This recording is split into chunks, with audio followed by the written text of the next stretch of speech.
All right, we're going to call to order the May 23rd, 2018 special budget meeting to order. We're going to begin with public comment. The rules of public comment are the same that we have for the city commission meetings. Is there anyone here to speak at public comment? Morgan O'Donoghue, nothing? Nothing, sir. Dave Cummins, nothing? Okay, all right. We're going to close public comment. And we're going to begin the special budget meeting with the award of professional engineering services, library and court exterior repairs. This is a carryover from Monday night's meeting. Commissioner Macy had some questions that she had answered and wanted to present it in front of the library board on yesterday at that meeting. And so here we are today to make a decision on this particular item. I suppose I will hand it over to Commissioner Macy since she had the ball last. We have Director Karshner here as well. If there's anything I can't handle. But we found out in the interim from Matt Callahan that $33,000 is included in the $80,000 initial estimate that we had received. So it's not, in fact, an additional payment. It was part of the. There was some questioning yesterday because it was still a little confusing why for $80,000 of work, $33,000 is the design engineering, but that's the way that's how they did it. So the library board just made a recommendation to continue forward. Okay, so the library board's on board? Mm-hmm. Okay. I see a nod, Ms. Karshner. All right, so. I move approval of this resolution. Is this a resolution? We have a motion by Commissioner Macy. Is there a second? Support. Second by Commissioner Douglas. Any further discussion? With none, I'll call for the vote. All those in favor say aye. Aye. Aye. Those opposed? The motion passes. All right, good. And that's a great segue into item number 4, which is the library fund. Ms. Rudd. Okay, page 197, the library fund's significant note. Personnel costs are increasing due to the request to add a full-time IT specialist position. Office equipment is increasing $15,000 to purchase new furniture. Computer supplies are increasing $15,000 for additional technology for use by the public. And electronic resources is increasing $7,000 due to resuming some databases that were discontinued in prior years. Downloadables are increasing $15,000 due to a high demand and adding training and non-feature documentary films. And there's a request for $130,000 for roof panel replacement and renovation to the 11-mile road emergency door that will be used as a regular door. Any questions? For Ms. Rudd? Also on page 197, you see the fund summary forecast. You'll see each year in red, that's the net change in fund balance, so you will see some use each year, but the fund balance currently is healthy at estimated at the end of this year to be, when I say this year, 17-18, $1.5 million. Commissioner Macy. I just want to make a comment that the fund balance is indeed healthy, and the library board for several years has tried to make it less healthy. By every year we predicted to go into the fund balance, and every year we actually don't. So this year we really we're going to go into that library fund or else. So we're trying to get that actually a little bit lower to spend those funds we have on things that we need and we want at the library board. So this is anticipated and what we're hoping to do. You save for it, now you're going to put assets back into the community. That's right. Perfect. Commissioner Lavasser. Ms. Rudd, just want to get a little clarification on the fund balances, and I know we've seen this with a variety of funds here, but this is basically showing roughly a $1.5 million fund balance, which is approximately 2/3 of the overall expenditures that we anticipate. Is that a fair reading of this? Correct. Expenditures for the current year, 17-18, are projected at like $2.4 million. Okay. Are we treating it like a rainy day fund, so to speak? Are we saving these funds up for some special anticipated expenditure at some point down the road? What's the, give us a perspective on why such a large fund balance?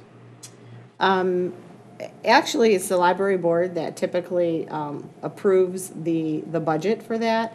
I will say, I don't know if Mary wants to have any discussions, but there seems to be a lot of building needs for the structure, so they may have plans for that. Ms. Karshner may want to comment on that. But right now, we don't have a lot of CIP projects for the library, but I do hear often about the various building needs, so that might be some of their thoughts for the fund balance in the future. I think that Julie has summed it up. Some of them we just haven't had a chance to get to, but the building, I know the perception within the residents of Royal Oak and the city is that the library was just renovated. Well, the renovation was in 2005-06, so that happened 12 or 13 years ago. So there are things in the building that need updating, repairing. Also, some of the exterior of the building was not taken care of at the time of the renovation, and it's aged another 12 or 13 years.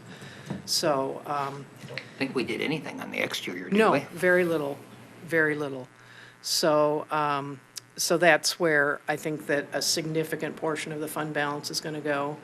Also, as Commissioner Macy mentioned, every year the budget has anticipated going into fund balance, and for one reason or another, whether it's my Scots background or whether it's people shifting positions or retiring and a gap before you can replace them, whatever, we have not dipped into that fund balance as anticipated. And this year we are. Commissioner Macy. I want to add that we're still, the library what's the word I'm looking for, the staffing levels are lower than they were pre-recession, and I think we're very slowly sort of building back up to being fully staffed. And we're trying not to be too aggressive with using the fund balance, but as the library budget grows and as our needs grow, we're talking this year, we're doing strategic planning as a library board right now, and part of what we're hoping to do out of that is a space study of the library to maybe do some internal renovations that would make better use of that space for the community. So we have a lot of ideas. Everything we did in our strategic planning started out with budget for X. So there's quite a bit I think that's going to be coming out in the next few years, and we're going to get rid of that fund balance. Don't you worry. Commissioner Olvaster. I'm going to make a couple of assumptions. The first is that there's no large pink porcelain pig in the basement of the library we're putting this fund balance in, nor is there a mattress that we're putting these funds in. How exactly are we holding these funds? Or is it in a liquid account? Is it being borrowed for other purposes? Where exactly are these funds? Generally speaking, we put the various fund balances in a pooled account or various CDs. Specifically, the library fund, I could get you the specifics, exactly where we have that invested, but it's very liquid. Yeah, I don't necessarily need to know specifically for the library. It's more of a generic question, just trying to get a sense of how we're holding these funds. It sounds like it's not in a cash account like at a bank, but a short-term CD. Yeah, correct. When you see the investment report on the non-action item of the City Commission agenda monthly, that's all the various cash that's in CDs or short-term investments. And again, sometimes some of the funds have their own CD. A lot of times it's pooled together to get a larger CD. So we have quite a mix of investments, and it's within that investment report that you see monthly. Okay, thank you. Any other questions? Ms. Karshner, anything you want to add? I'm good. Thank you for putting me at the beginning of your meeting. Disappearing to a library program at 7 o'clock. You're not going to stick around just to... Well, I can stick around till 5 minutes to 7. Emphasis on can. Will. We have a visit from a Michigan notable book author tonight that we didn't have a whole lot of choice in when that person tours, but I'm very excited about it because she's written one of my all-time favorite books. So thank you again for letting me jump to the top of... Is this the one you were telling me about? Saving Arcadia, like a 4-decade effort to save a major dune sand dune ecosystem, not Sleeping Bear, but it's on the border of Benzie County and Manistee County. And Consumers Energy was trying to acquire it to turn it into a power plant, and grassroots support over 40 years finally was able to preserve it, but she wrote a fascinating book about it. So anyhow, again, thank you. And it's a great privilege to be director of the library, so thank you for that too. Well, excellent job. Year over year, you know, create a space for all of us to enjoy there at the library, and it's one of the pride points of our community. And I would say 99% Mary Karshner and maybe 1% some of the board members, right? I'm just kidding. You guys work pretty well as a team. and get I some would good say it's things kind done. of the opposite, but I'm really pleased we could bring Sunday hours this last fiscal year too. And we will be suspending those for the summer, but we'll start again in September, right after Labor Day. And we're shifting a certain amount of our programming to Sunday afternoons to allow people to come and find good parking spaces while we have much construction going on. Wonderful.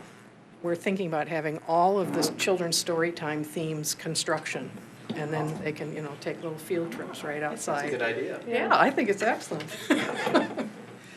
Again, thank you. Thank you, Mary. And for the record, the board does an excellent job and is a big contributor. That was a half-parted joke. All right. Ms. Rudd, anything on the library fund you want to? Nothing further. Nothing further? Anybody else have any questions on the library fund? Comments? All right. The general fund. Okay, back to the general fund. We are going to go in order of the budget book, so there's not a lot of turning back and forth of the pages. Page 66 is the court significant note page. The court has initiated several new programs to strengthen its collection efforts, notably structured payment plans and also a tax garnishment program. These initiatives to collect outstanding fines and costs continue to produce positive results. The Michigan Indigent Defense Commission has was recently created to ensure that an accused person has the benefit of counsel at critical points in their case. The Michigan Supreme Court and the Governor's Office has provided standards to ensure that individuals facing the possibility of jail time is afforded competent legal counsel early in the criminal process. The court has already utilized many of the standards prior to the release of the criteria. Ensuring adequate representation has required a large increase in the expense for court-appointed counsel. As additional criteria adopted and implemented, the expense is anticipated to increase further. The court is approved for a drug court grant for $100,000 for this fiscal year. So basically, it actually covers about 75% of the year. This will allow for a drug court probation officer so that caseload distribution is in compliance with state standards. It's intended that this will be the first of many years of such grant, and it assumes awards in the years to come of this grant. However, should the court not get the grant for a second year, this position will be funded by the general fund for the majority of fiscal year 18-19. So basically, what that is saying is the court administrator anticipates that he will get this grant again, a second year. However, it has not been awarded, so we do not have that grant revenue in the budget. Right now, we have the budget as the general fund supporting this position that is funded by a grant this year. We do not budget those grants until they're awarded, okay? Because I have to budget when revenues are reasonably assured. And we just don't know. However, the administrator has a high level of confidence that he will receive the grant again. Personnel costs are increasing due to this additional full-time court probation officer, as well as a part-time drug court clerk. Overtime is requested to increase $5,000 relative to the 17-18 projected expenses, as this fluctuates depending on the caseload and the number of garnishments. And finally, the court experienced significant expenditure issues with the HVAC system during 2017. Many issues were due to the age and discovery of components that have not worked properly for years. The court expects to replace a motor and other parts in the air handler within the next 12 months. So you'll see that these line items continue to be relatively high. Books and subscriptions are increasing $500. Building securities increasing $500. And printing costs are decreasing due to additional in-house printing that they're going to try to do rather than outsource it. Juror fees are increasing $4,000 due to an increase in rate jurors are being paid starting April 1st. And then $50,000 is budgeted for cement remediation outside the court building on the steps. Any questions for Ms. Rudd?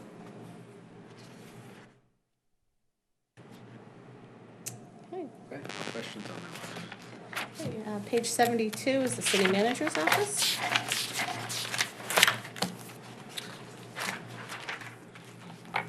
And personnel costs are increasing due to the newer employees who are not at the top of their pay range potentially receiving wage increases, and also assuming that all the positions are filled for the entire year.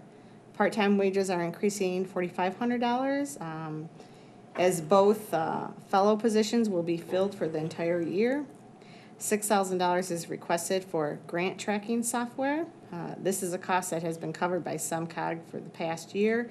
However, it may not be covered in the future. Contracted services include $85,000, and this is a carryover for the organizational study that was budgeted in fiscal year 17-18. Training and education are increasing $2,500 due to newer employees requiring training, and dues and memberships are increasing due to all the positions being filled for those people's memberships. Mr. Macy. Mr. Johnson, what's the organizational study?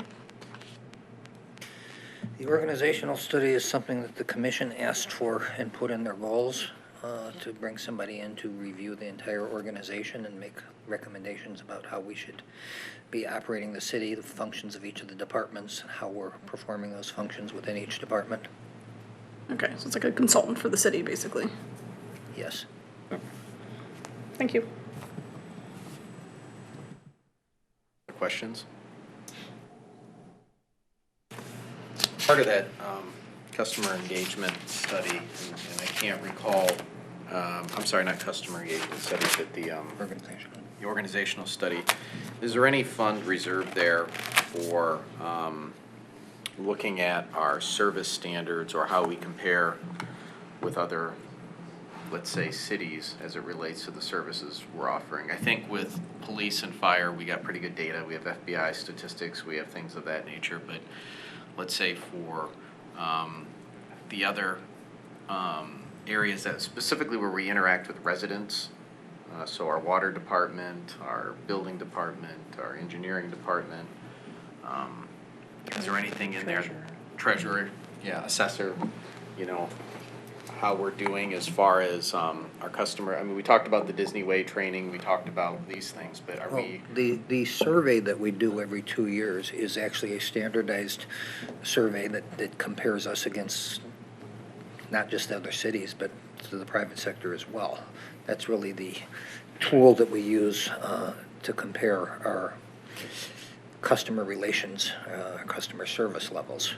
But I'm thinking more specifically, let's say, I'm not picking on the water department or anything like that, but, you know, what is the satisfaction with our billing system, with how we charge, with customer service and things of that nature, you know, where we have an outside party come in and take a look, and I had this idea, maybe we can start doing something to complement what our goals are already. And just wondering where a budget line item like that may fall in, where every year we could look at one of our departments and just, you know, have an outsider test our service performance in some context of, you know, either private industry or as it relates to other communities. Okay, I don't really think that's what this is going to be. Okay. But I think what you're asking for is really what we're already doing, With the survey we do every 2 years. yes. So we survey people and ask them, you know, were you satisfied with your last call to the water department to complain about something? Were you satisfied with, we do that? Basically. As my thought was, we surveyed random citizens and we gave them an entire list of things Yeah. versus a targeted survey based on a specific function, like building or. Well, we're evaluating everything, but it is a random sample, a scientifically derived random sample. It's not trying to survey everybody. Right. I'm thinking, I don't know, I'd like to see a couple grand in the budget. Just to, you know, maybe look at every year, you know, holding ourselves accountable to the Disney Way training. Commissioner Dubak? Yeah, I mean, I think what the mayor's getting at is the survey that we do that does the benchmarking against other cities kind of talks about broader quality of life issues and the residents' experience with services that they interact with every day with, and not even that they interact with the police service every day, but when they rarely do, road plowing, how our parks are maintained. But I don't know that you can get a scientific sample, like if you survey 1,000 residents, how many have actually been to, you know, engineering or planning or building? And are we getting a sample of, or any real tangible, actionable feedback about what the interaction's like in those departments, what the experience like, and what are other cities doing that maybe we can learn from? And I think that's what the mayor's talking about. Okay. And with those particular departments, most of their customers are contractors and professionals rather than residents. Right. Right. So we So- definitely So they're not being would- captured in that yeah, they're survey not that we being do. captured in it. I don't know how the rest of the commission feels, but I think, you know, from time to time, I think our departments do a great job. That's a theory that I typically run with, but, you know, we get complaints from time to time, and I think it would be I- important and incumbent upon us that we have a thermometer from time to time to make sure that, you know, we're doing, I mean, quite honestly, I think that Royal Oakers deserve, and anyone who does business with Royal Oak deserve the best experience, and the best value, for what they get, and I don't know how we're measuring that right now. There. Commissioner Douglas. So in 2 years from now, we'll be in a new building with a much more ideal layout, much more customer-friendly layout. And if we ask these questions now and then ask them 2 years from now, I think the circumstances are going to be so different that we're not going to get an accurate measurement. Maybe we should think about, you know, starting it when we move into the new building and using that as our benchmark. And that gives staff some time to build it into the budget and to plan for it. Commissioner Lavasser? I don't know if we'll always have all the contact information we need to do this, but I know a lot of private entities, what they'll do is they'll do very specific follow-up with individuals that they did business with. So for example, a few days ago I stopped in at a local bank, had some business to take care of. 24 hours later I get an email from some entity that's following up, how was the service? Right. Did it meet your expectations, that sort of thing. And certainly if we have contact information, that's something that we certainly could think about as a means to get feedback. Yeah, and I think that's maybe even more where I'm getting at is, you know, what is that medium where, you know, out of, let's say, out of 100 interactions with, you know, a department, 99 have gone perfectly well, and one of them didn't, and it rises to the level of this commission, and we spend an inordinate amount of time doing reports and studies and wasting, you know, city managers' time and city staff time addressing some of these issues. I can tell you there's a few particular areas that make sense why they always come to me as mayor, but, you know, is it really an issue? You know, do we have information that we can communicate to the broader universe to say, yep, we're not perfect. 1% of the time, 0.01% of the time, we do make mistakes and we try to remedy it, but guess what? We've surveyed our people, we followed up on the customer service experience, whatever, and, you know, 99.99% of the time we're doing things with excellence. Because what happens is, I mean, we've talked about, I don't want to say our brand is Royal Oak, but we really do a lot of things, and unfortunately with government, people always look to us and, you know, call out the things that maybe have slipped through the cracks versus, you know, the millions of things we do right every day. I just don't have any context. And so my thought was, nothing major, not a major overhaul, but set aside a little bit of money if we need to use it to really understand, you know, where we stand, not just compared to ourselves, but maybe even other cities. Commissioner Dubak. I think Commissioner Levesque makes an excellent point. We don't necessarily need a firm to do a study when we can just get feedback in real time through some sort of consistent, like, mechanism, formalized Sure. mechanism. And we could probably do that at a lower cost than doing a survey, which we would then have to repeatedly to establish a baseline of data. Whereas if we're just collecting it in real time after people actually interact with us and it's fresh in their minds, then we'd have a better idea of, like, when you do get these complaints, you know, we don't realize that 300 people have been served in a week and there's 2 people yelling at us. Exactly. We don't have that context. So I think that's. And that's why I'm not asking for $50,000. I'm thinking more, it might cost a little bit of money to get a programming change or something like that, or, you know, buy a system that allows us to do this. So, and I don't think it affects, Commissioner Douglas. I mean, yes, okay, the layout will offer better serviceability, but I think there are things that, you know, transcend the geographic placement of people that, you know, we could be evaluating and looking at. I mean, I think if we're gonna be accountable, we gotta grow, and we wanna grow, I think we should be collecting some sort of feedback. But it doesn't have to be a major project, I'm just saying, let's, you know, even if it's dog licenses, did you like your dog license experience, you know? I don't know. Commissioner Douglas. Well, I mean, how many of us, well, of course, you know, you go to Walgreens and or the post office and they say, you know, please call this number, do this thing, take this survey. Yeah. I mean, that's just a online survey monkey and a piece of paper that you hand out to everybody who comes across the desk. Yeah.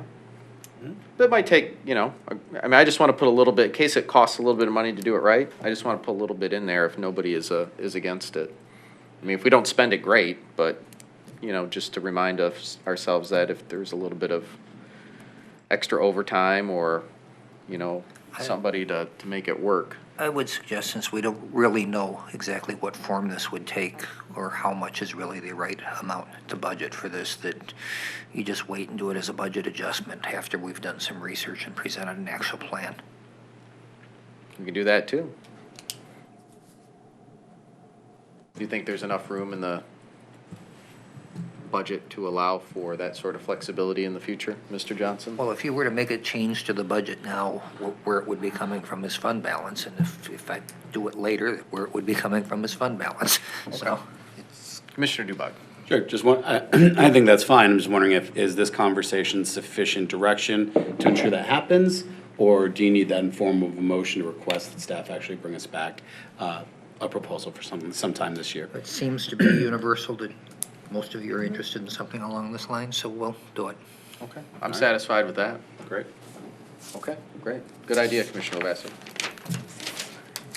I'm satisfied. All right. Okay. Ms. Rudd? Sorry for that distraction. Okay. Page 82, the Finance Department. Personnel budget's increasing here as well due to numerous newer employees who are not at the top of their pay range. And the potential for those individuals to receive increases next year. Contracted service increasing $1,000 for ongoing municipal consultant services in accordance with the firm's contract with the city. Questions for Ms. Rudd? Page Ms. 8. Rudd, any additional comments, since that's your area? No. Okay. Not a girl. Painless. Page 87 is the assessing department.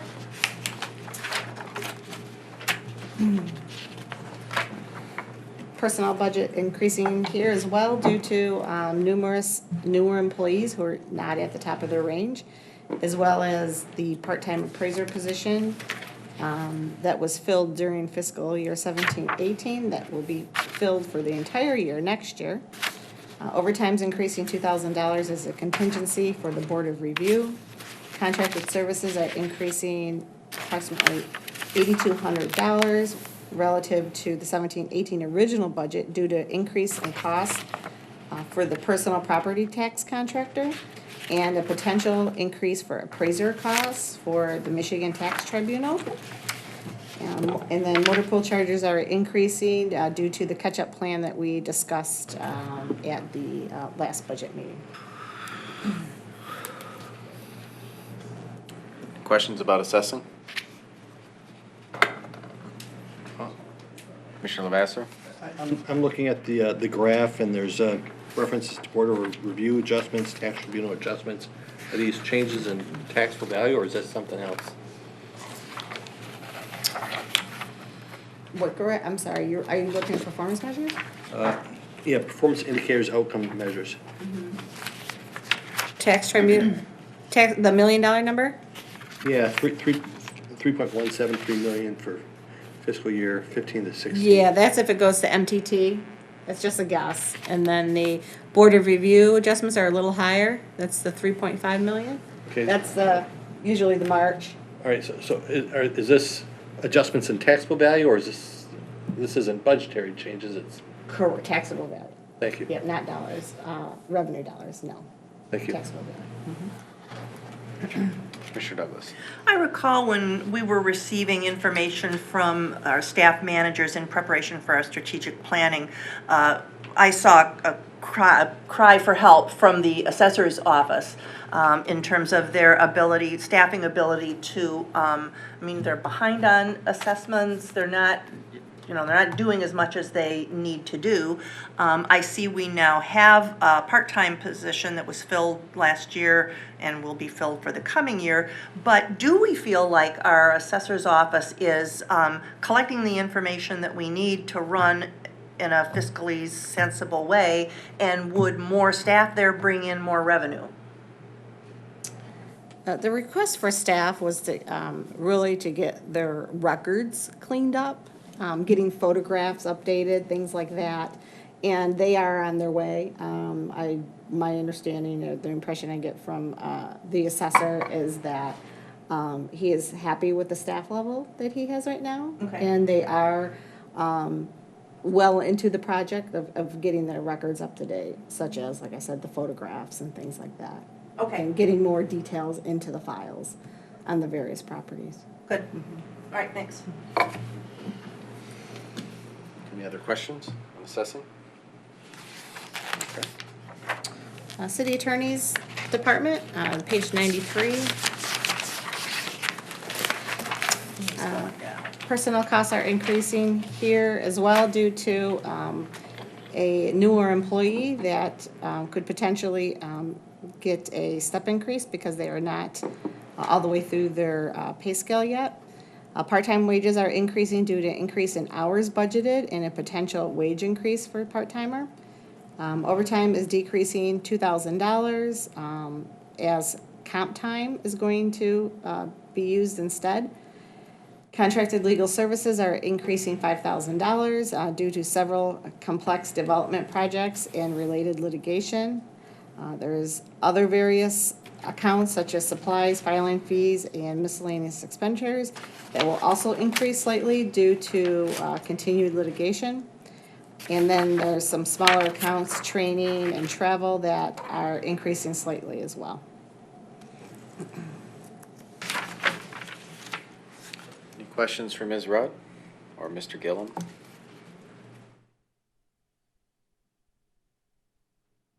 Commissioner Macy? I guess I'm a little bit curious about this training because $250 plus $150 to travel does not sound like enough to register for anything and get anywhere.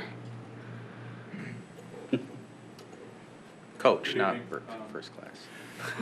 The training that we're talking about is training that would be done on a local basis, either through the State Bar or through the Michigan Association of Municipal Attorneys. So it's primarily seminar registration fees and then some incidental mileage that goes along with that. I mean, we're not talking about sending either myself or any members of the staff to conferences on the East Coast or the West Coast or anything like that. Purely local training. Okay, thank you. Any other questions? Okay. Thank you, Mr. Gillum. You do a fine job running the office. Yeah, that's right. We do our best. Page 100 is the HR Department.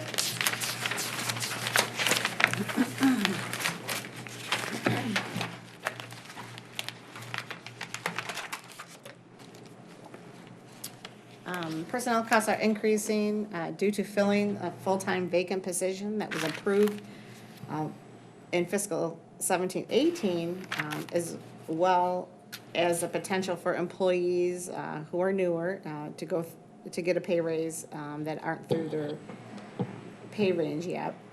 A previous listed recruitment coordinator position was retitled as a human resource specialist position. Placing it under this pre-existing job classification will allow the HR department to recruit more broadly skilled and technically proficient individual, they're hoping. Recruitment and retention will continue to be an important aspect for the new position per the Commission's strategic planning objective. Medical service requested to increase $13,000 relative to the 17-18 projection. To $38,000 as turnover was lower than expected this year. However, the city manager's recommended budget is $35,000. Contracted services included $20,000 for policy training, $10,000 for FMLA administration, and $6,300 for miscellaneous small items in the event that HR needs to produce communications regarding healthcare, the clinic, and other unexpected items.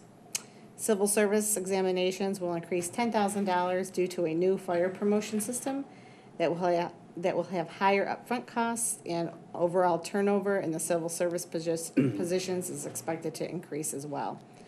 Travel costs are requested to increase $500 for employees to attend training and to cover travel costs of out-of-state job candidates. The city manager recommends, though, budget includes a $100 increase to $600. Commissioner Macy. My first question is, what medical services? What does that mean? Anybody? Like pre-employment exams. Oh. Drug testing. That too. It's part of the pre-employment exam. They're hiring in to work for DPS, that they have the physical ability to lift up a chainsaw and things of that nature. Every new employee, even part-time, go and have a pre-employment exam prior to employment. And I'm also curious what it would cost to include part-time employees in some of the training we're doing, like the sexual harassment training coming up.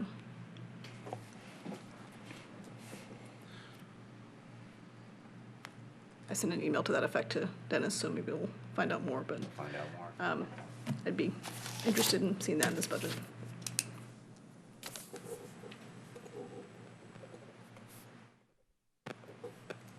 He budgeted what, 10,000, thinks it's gonna be 75, so can he, with that wiggle room, can That's what he I'm figure saying. out to do a couple part-time sections as well? I think you want to define part-time too. I mean, is it the seasonal employees that are here for 2.5 months to cut grass, or is it, the year-round? Generally, we would be looking at what we consider to be the permanent part-time Right. staff, not the seasonal employees. But you just reminded me of a question that you asked on Monday and Dennis didn't really answer. He went on but didn't answer your question. Is commissioners will be able to attend that if they want to. Can we give our positions up for the part-time employees? But thank you, that's helpful too. Any other questions on the human resources budget? Okay. Page 104. General administration. There's a significant decrease, I just wanted to mention, and that's due to a one-time outlay related to the office development project. And then I just want to remind everyone that the general fund's allocation of the pension and OPEB debt service costs are paid out of this cost center. And that was new beginning in 17-18.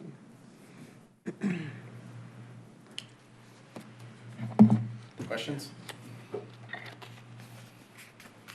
Okay. Page 107 is the Treasury Department. Personnel costs are decreasing relative to fiscal year 17-18 due to lower management expenses and the net effect of adding a full-time municipal clerk 1, which was added late this fiscal year, and eliminating all part-time employee costs. Printing costs are increasing $3,500 to mail out tax bills to all residents instead of to only residents who use escrow accounts so basically, everyone that has an escrow, bills were just going to the mortgage companies, and now they're going to the mortgage company and the resident. Postage is increasing $5,000 for that same reason. And then training is increasing $1,500 relative to fiscal year 17-18 estimated expense for employees, allowing them to attend training events once the department is back to full staffing and can afford to get out of the office. Any question on Treasury?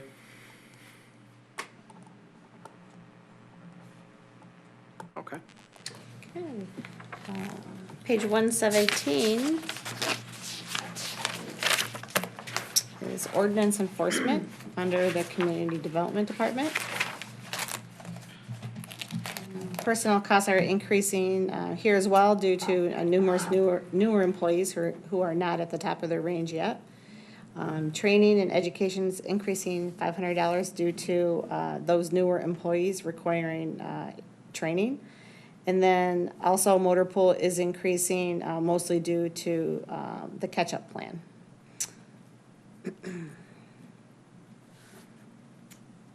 Any questions?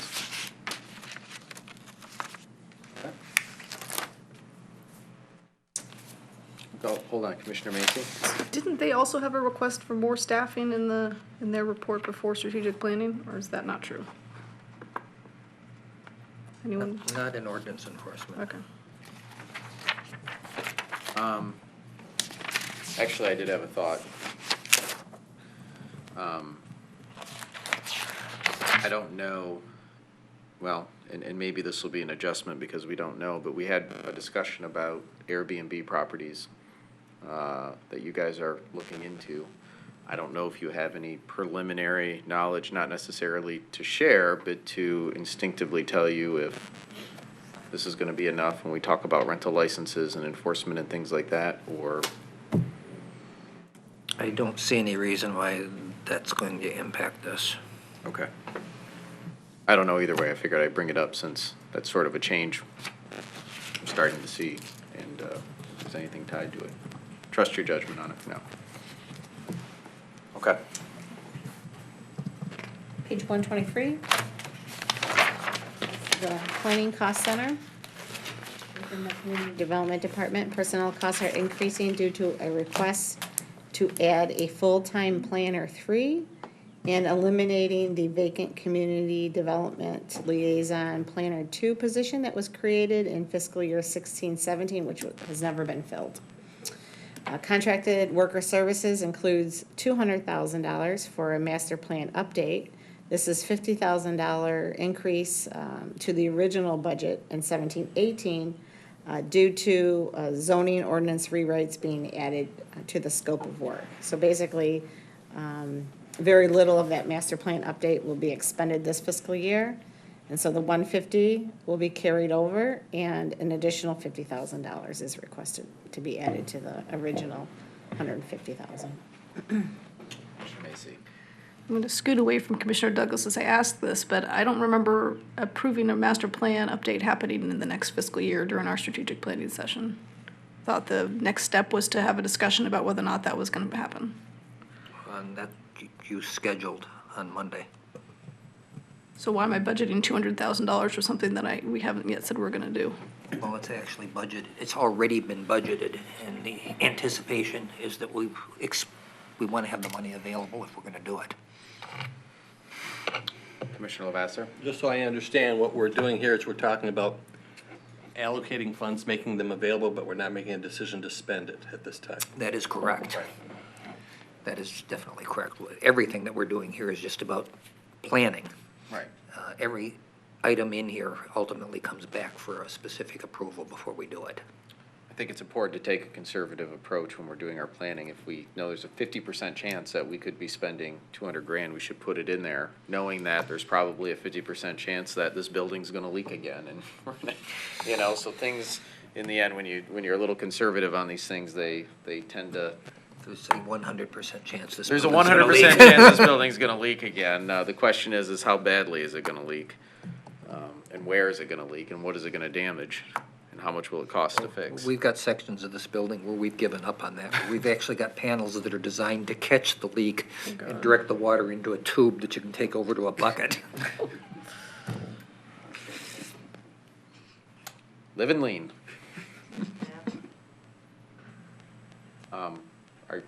Yeah, that's fine. Is that okay? That's fine. Okay. Answered the question. All right, Ms. Rudd? 135 is economic development.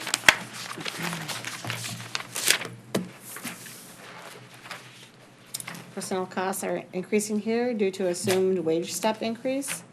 Memberships and dues are increasing $6,000 for a subscription to local intel, which provides data analytics services.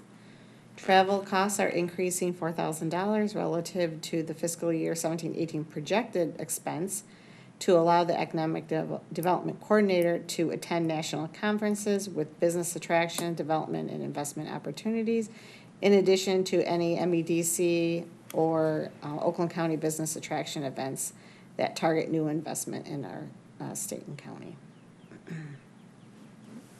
Questions on economic development? Okay. And then on page 138 is community engagement. This cost center as well has a newer employee, so personnel costs are increasing for the potential for that person to step higher in their pay range. And then $13,850 is budgeted for a community satisfaction survey.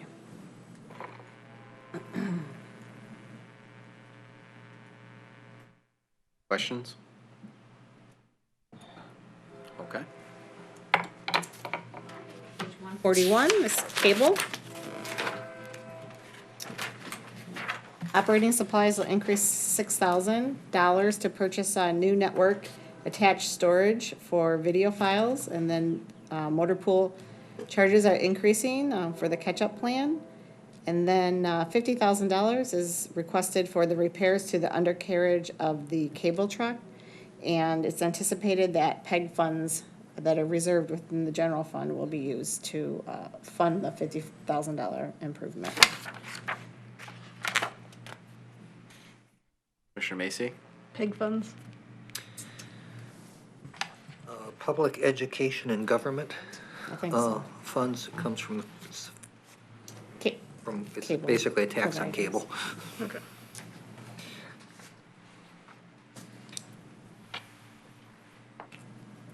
Does AT&T pay that too, Yes. customers? Okay, even though they don't carry our broadcast. Clearly, it's very popular. I'm surprised they don't. Shocked. They're all at home watching. Yeah. Everyone's at home, kicking back, eating their dinner and watching this on cable. I'm gonna save it. More likely. Okay, Ms. Rudd, I'm sorry. Page 143. Oh, I'm sorry. Did you have more on? No, I don't think we did. Page 143 is community promotions. $20,000 is budgeted again for the Royal Oak Youth Services. Star House costs are increasing slightly due to some interior building improvements. $25,000 is budgeted for building wayfinding improvements. $10,000 for citywide building break room improvements. $15,000 for employee event programming. $5,000 for employee recognition programs, and $2,500 for recycling receptacles for city facilities and events. Fire station museum expenses are decreasing relative to fiscal year 17-18 original budget due to The roof not being replaced at the museum as bids came in much higher than expected, so that's being reevaluated by Mr. Rassel at this time. Commissioner Macy. I have a lot of questions about this one. Building wayfinding improvements, is that internal to buildings? Who do I ask this to? Don? Sorry. What is building wayfinding improvements? I've seen a lot of wayfinding going up around the city. Does that mean, it says building, does that mean like when you come into the building, there will be signs that say treasure this way? And Where's that reference at? Sorry. The 25,000 right there is budgeted for building wayfinding. 25? See up here. Oh.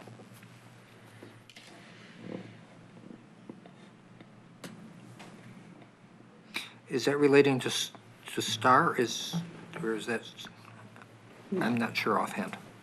Okay. No, that's James' item, yeah. Oh, he was That's here. not relating to Star, no.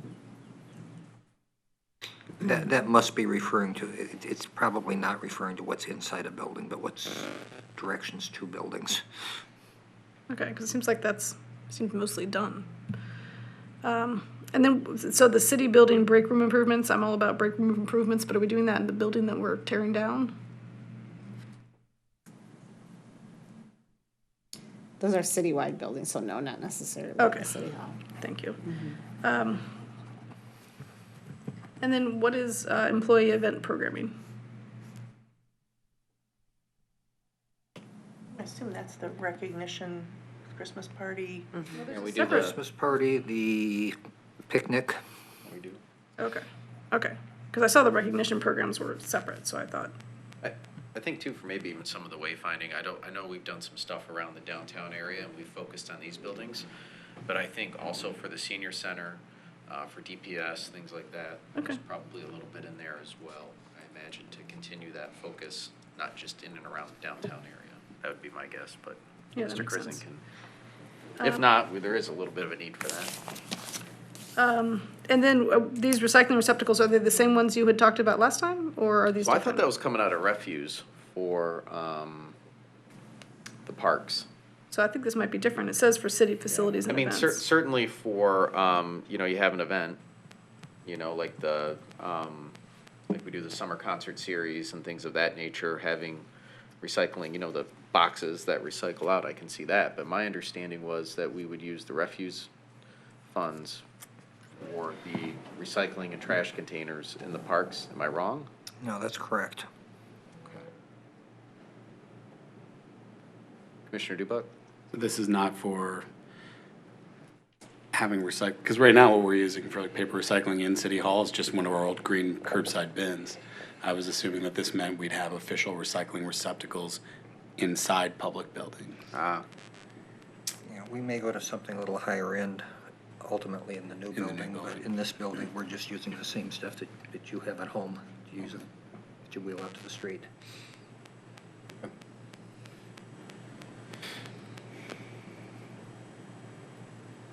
this is more recycling than what we talked about, so in general, that's a good thing. All good. Just how we're gonna do it, okay. We got it in there, 2,500 to put more recycling receptacles, which the more recycling we do as a community, the more it funds our refuse, so it's not a bad thing financially either. Okay, I'm done.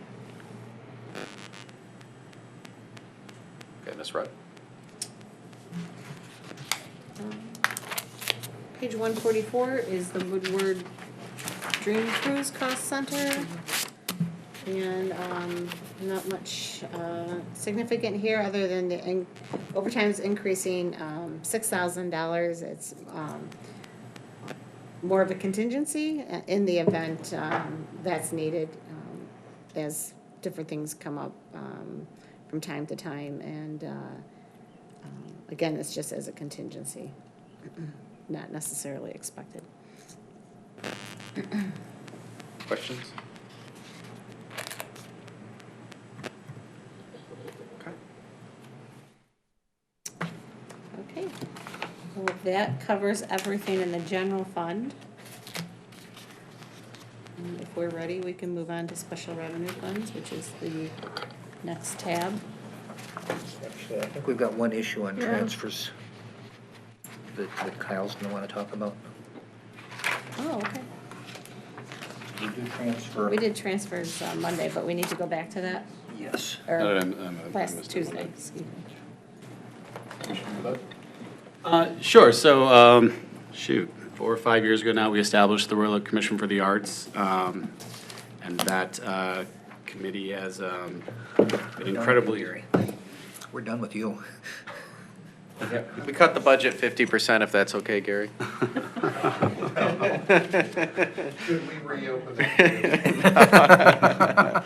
I apologize, I thought it was 7 PM. Yeah, no worries at all. No worries at all, Mr. Dodge. Any questions at all? Does everybody here know Gary? No. This is Gary Dodge, our court administrator. Hi, folks. Oh. Again, I apologize, I was under the impression it was at 7 PM. I think it was pretty smooth. I think all's well. Ms. Rudd did a good job explaining some of the challenges you're having with, court-appointed representation and things like that, and I don't think we had any issues at all, so. I thank you very much. You're welcome. Carry on. Easiest meeting I've had all day. So the commission operating on a incredibly small general fund budget, as well as fundraising from local businesses and residents, has, I think, proven to be an incredible value add for the city, both in beautification of the downtown and special programming around the city, and generating positive earned media for the city, and just kind of lifting up the kind of community we are. And empowering local artists and arts organizations to really, step forward and lift up the creativity that's here in our community. I served on the commission for the last few years, and an idea that we had really honed in on was establishing a artist in residence program, which many other cities have. And I would like to propose that we seed that with $5,000 to establish an arts and residence program to be determined, that the structure of which will be determined by the Commission for the Arts. But as we've been talking about it in general, you'd have WROK residents apply to be officially named the WROK Artists in Residence. We would find ways to incorporate them in other special events, but the $5,000 would actually be for them to establish an art installation somewhere in the city, not necessarily in the downtown, in any medium, whatever their medium is. So the artist in residence could be there could be a poet, or there could be someone that works in sculpture or paint or performance art. And they would do an art installation for whatever period of time you are the artist in residence, whether it's a year or 2 years is determined by the commission. But basically, I want to give them the opportunity to establish that program. I think the positive image of that, the tapping into our creativity to beautify certain areas of the city, and have the opportunity to lift up a resident who may very well be an aspiring artist and kick off the career of someone who's then going to be an artist, a known artist from WROK, is certainly worth that investment and would pay itself off multiple times over. So I'm asking that we transfer an additional $5,000 to the Commission for the Arts to establish that program. Any objections to that? Okay. Cool. All right. Commissioner Dubuck, thank you for, If we're going to actually make a change, I would ask that you do it with a motion. you want us to make a motion? Yes, please. All right, I'll move that we transfer an additional $5,000 to the Commission for the Arts. Motion by Commissioner Dubuck, is there a second? Second by Commissioner Douglas. Discussion? Commissioner Lavasser? Would this come from fund balance, or where would this come from? It would come from fund balance. Take it out of the library's fund. No. All right, any other discussion, questions? With none, I'll call for the vote. All those in favor say aye. Aye. Those opposed? Motion passes. All right. Thank you, Commissioner Dubuck. Great idea.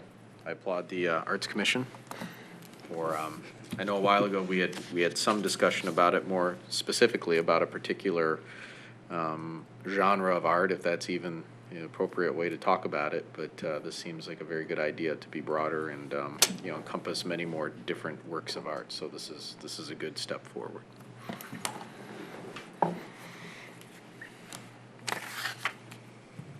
Ready? Okay, special revenue funds. We covered numerous special revenue funds in the first evening. This is the balance of the funds, page 175, Public Safety Fund.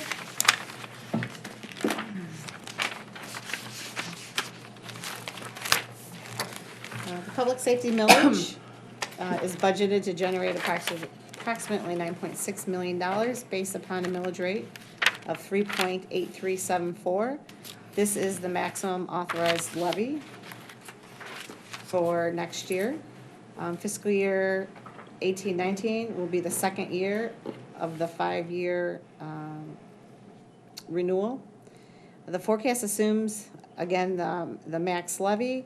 A transfer of $19 million from the general fund is budgeted to offset the police, fire, and ambulance functions for next year. By the end of the forecast in 22-23, the general fund forecast is estimated to need to transfer out $20.3 million to the public safety fund.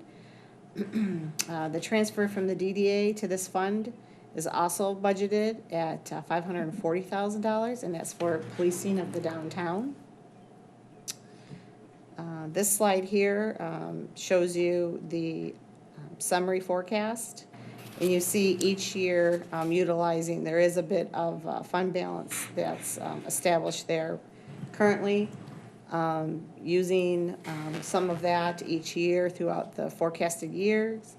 And as I mentioned before, this also assumes a growing transfer from the general fund, and by the end of the forecast, that may be up to $20.3 million. Questions for Ms. Rudd? I still have the expenditure side of it, if you want me to do those Any slides. questions on the revenue? Commissioner Lavasser? I'm looking at the ending fund balance, and I see that we're projecting it to be $861,964 for this year.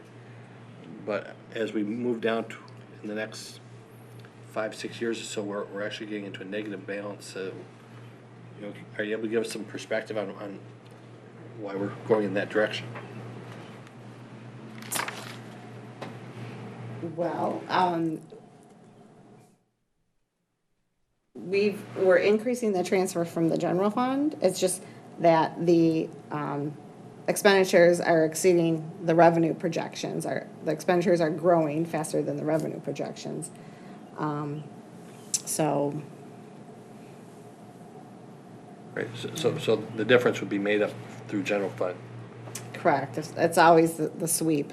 Basically, it's, we have the expenditures, we have the millage, and whatever the balance is, we move over from the general fund. And like I said, right now, we're projecting 19 million for next year, but possibly, if all the positions are filled, if the medical cost forecasts are correct, then, we might see a significant increase in the transfer amount. Is our contribution to the pension fund or the pension plan, is that is that a part of the public safety fund, or is that coming from the general fund? It's an expense in the public safety fund. Mm-hmm. Thank you. Any other questions on the revenue side? All right, Ms. Rudd. Okay. Page 178. This is the police cost center within the public safety fund. Personnel costs are increasing due to filling vacancies and assuming full staffing for 18-19, as well as many wage step increases for the newer police officers. Tuition reimbursement is increasing $7,000 relative to the 17-18 budget, as it's not been the history that's been used, but it is provided for in the labor contract, so a budget is requested there. Books and subscriptions are decreasing $1,500 because they're not anticipating the purchases because the library has pretty much been established. Uniforms are decreasing $70,000 relative to this year due to changing out all the uniforms this year, and that won't be necessary next year. Communication systems are decreasing $25,000 relative to this year, as the police department is not replacing their current radios, as the entire system's going to be replaced in a few years. Operating supplies are increasing $4,900 to buy scheduling software. And telecom line repairs are increasing $2,000 due to expected price increase from AT&T. And heating and cooling repairs are increasing $10,000 due to the aging building, and those repairs will be required to maintain the climate control in the building, even though it's going to be demoed in a few years. These are things that, heating and cooling repairs that are necessary. The fire cost center on page 183.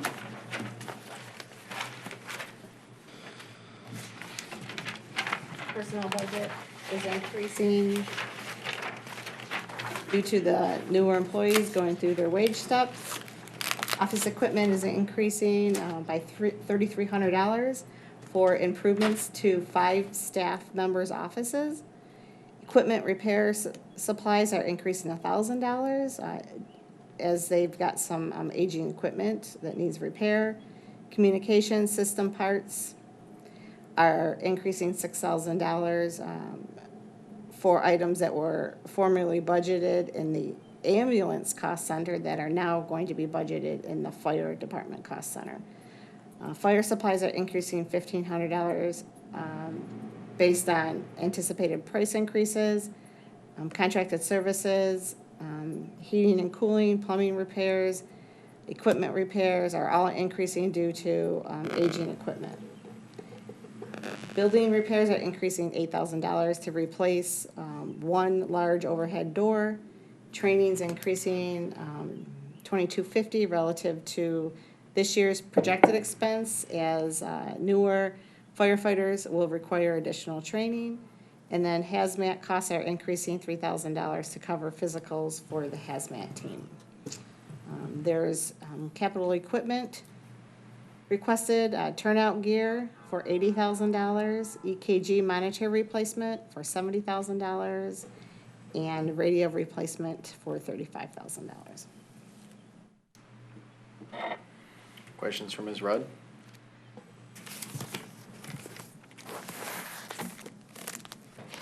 Chiefs, anything to add? We're just here to answer questions if you have any questions about it. Any questions for the Chiefs? Okay. I think we have the highest degree of confidence in the work that you're doing and the job you guys have both done with your organization, so thank you. Could bring them up front to model a new uniform if you'd like. I know, maybe we should Rich, the Chief Cummins up here. This might be the first time I've seen him in a suit and not uniform. This is amazing. You really want me to come up there? No, it's okay. But you look good. Thank you. You look really good, man. Chief O'Donohue? Not so much. Just okay. He's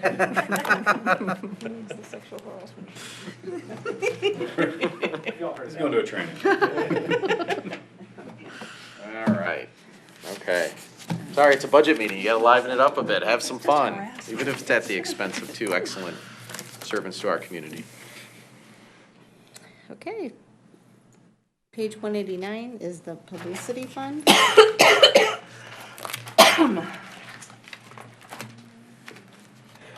This millage is budgeted to decrease slightly to .0180.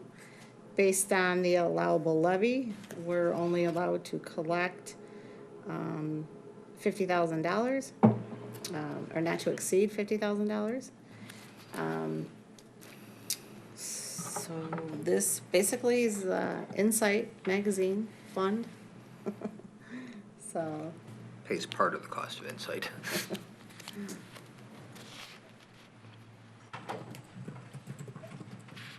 Any questions on the publicity fund? Commissioner Lavasser. Just so I understand, because I'm seeing revenues and transfers of $67,250, so basically it's $50,000 from this tax plus $17,250 from the general fund?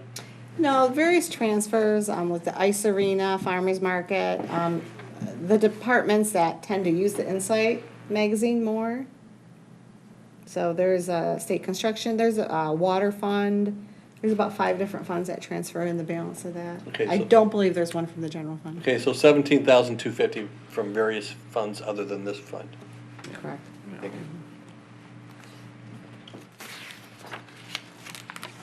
Okay. Page 203 is CDBG.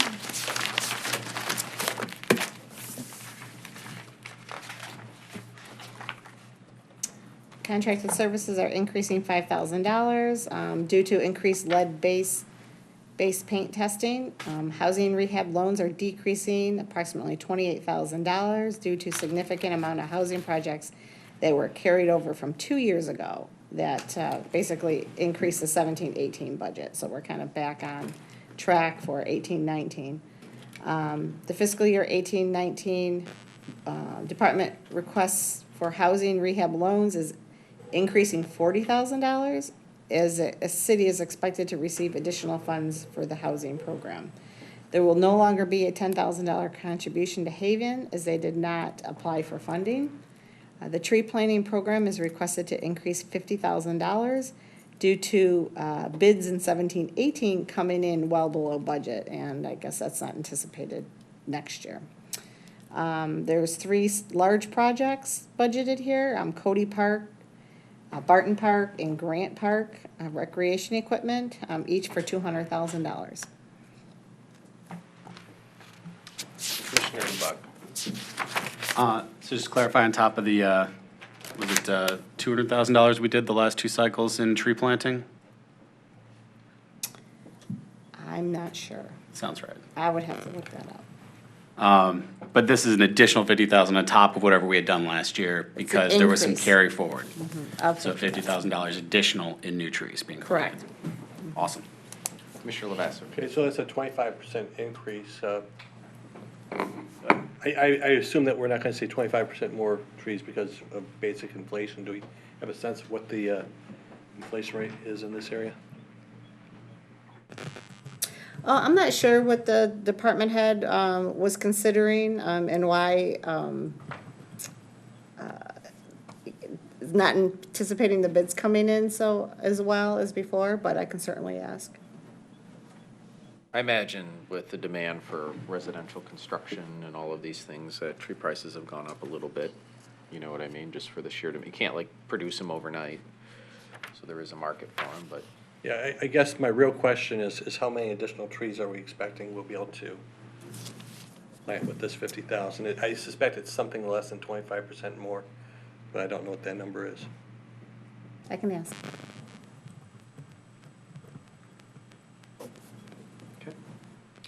Actually, the way I'm reading this, unless I'm misinterpreting, is that he thinks he's gonna need 50,000 just to do the same work. Because they came in lower last year than expected.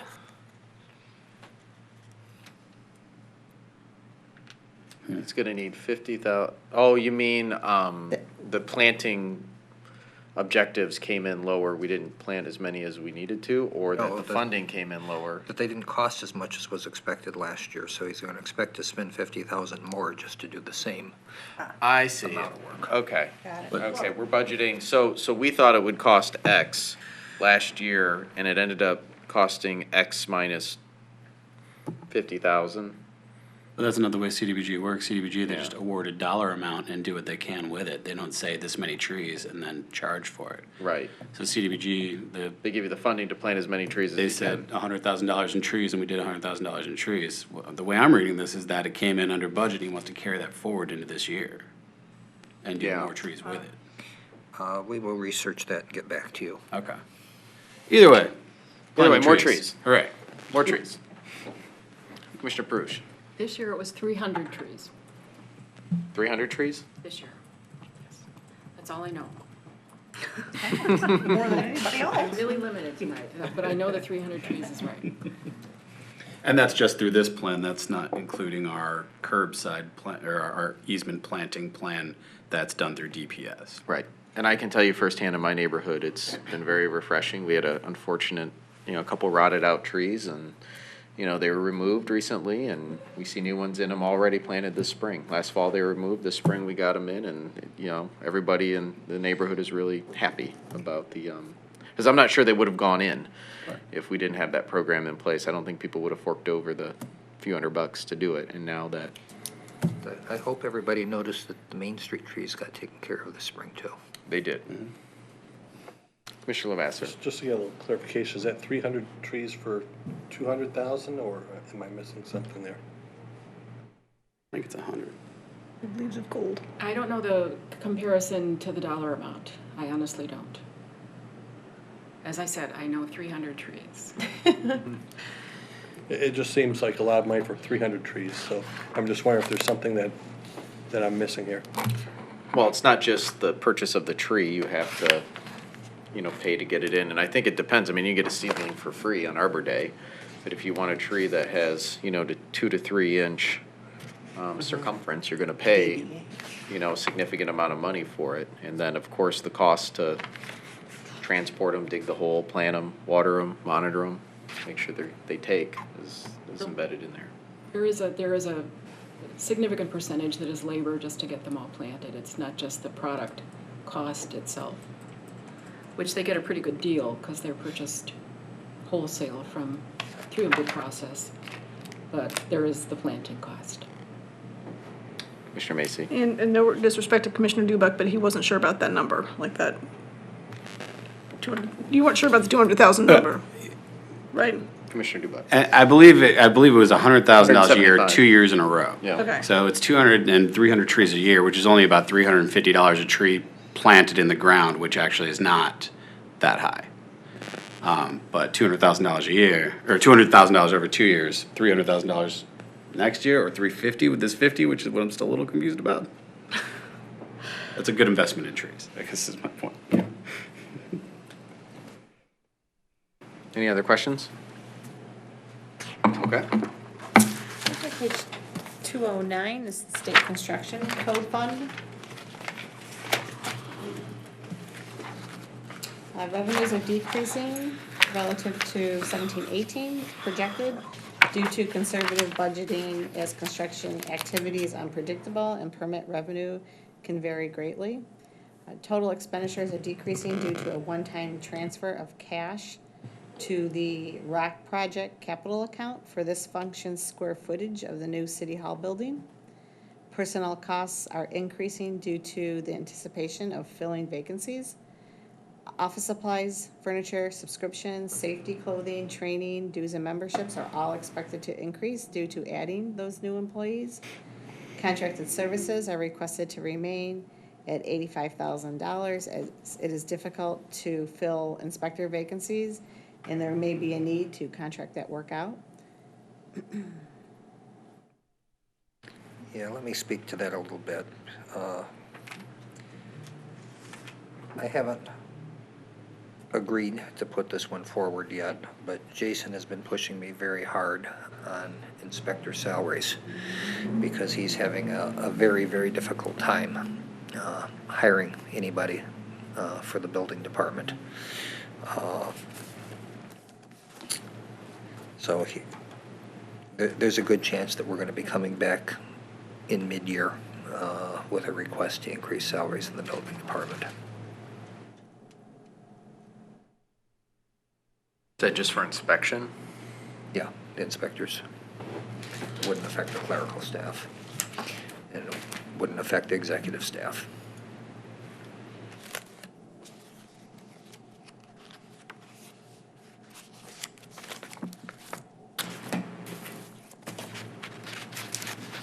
But it would come from that 85,000 that we would be thinking to contract?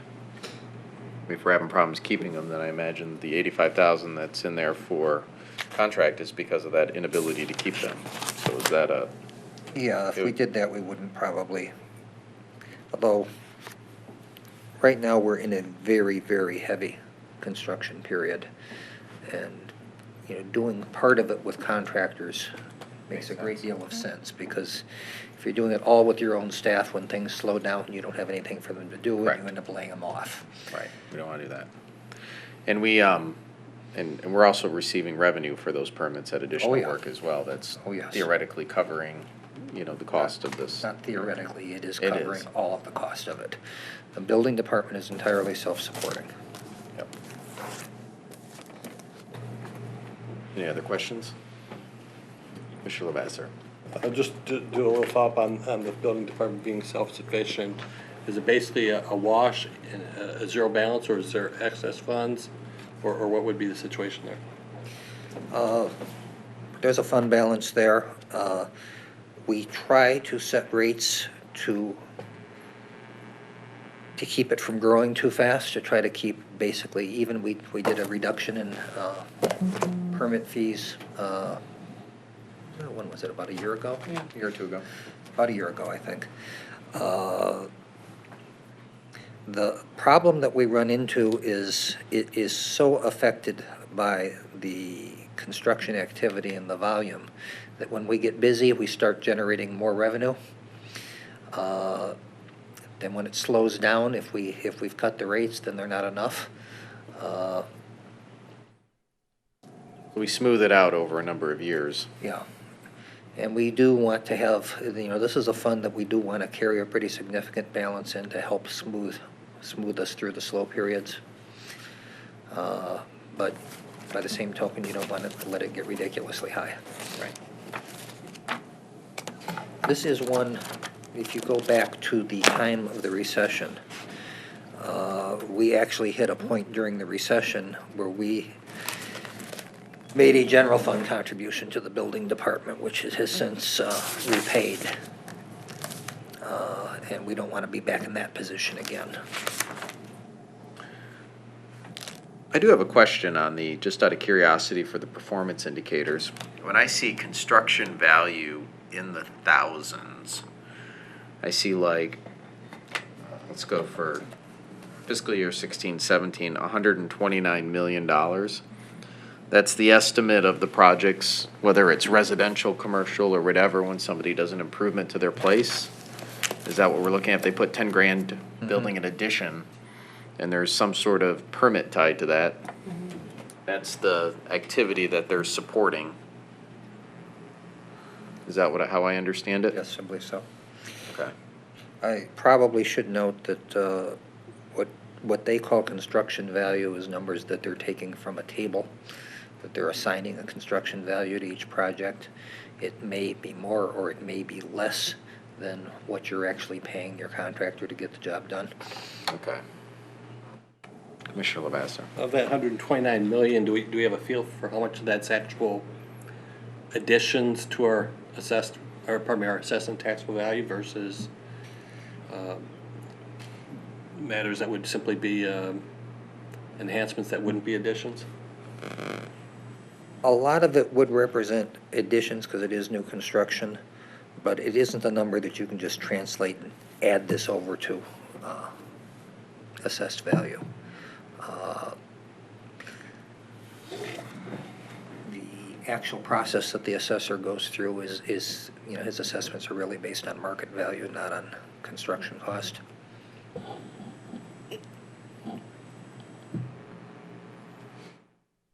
I know that based on my property's reevaluation after putting an addition on. Winner. I win, equity. Tax bill's a lot higher, but, that's fine. I think we get a great value for the services here in Royal Oak, and I don't mind paying a little bit more for services we get. And I have more space for my growing family, so that's good too. Growing? It's growing? Well, the kids are growing. I mean, I feel like I'm buying new Tell us clothes more. every 6 What? weeks.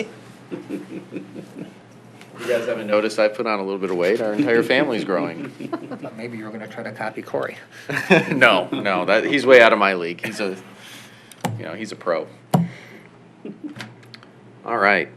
Sorry, State Construction Code Fund. Any other questions? Anything else, Ms. Rudd? No, just currently on your screen, you'll see the ending fund balance there. So it is healthy. What we've done on 2 occasions, because of the cash is healthy in this fund, for instance, on the pension and OPEB, we did not bond the state construction's liability. their legacy costs. We took the cash, moved it over to the trust. So they do not, this fund does not pay any of the pension and OPEB debt service payments. And then in addition, what you just heard, for the City Hall building, we are taking cash from this fund, moving it over for their square footage of the building. So we did not issue debt for that, for their portion of the building, because it is doing so well. It's a new building for them to conduct the services that they deliver to keep our community safe from a building perspective, an enforcement perspective. Yep, makes sense. Questions? All right. Page 223 is the animal shelter.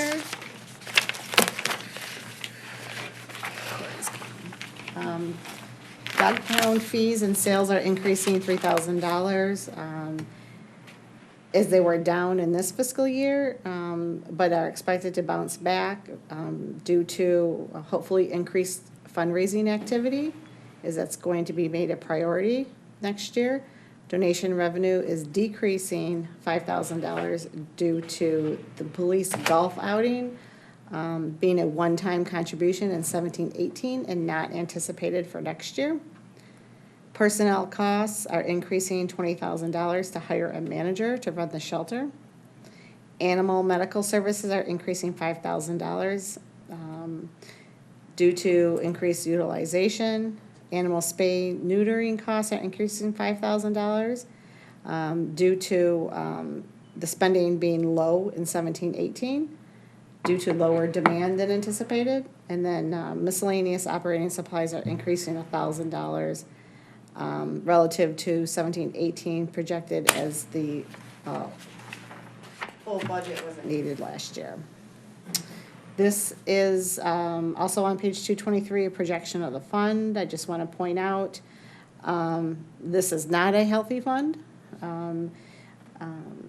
Should they achieve their budget projections in 18-19, they'll have about $12,000 left in fund balance.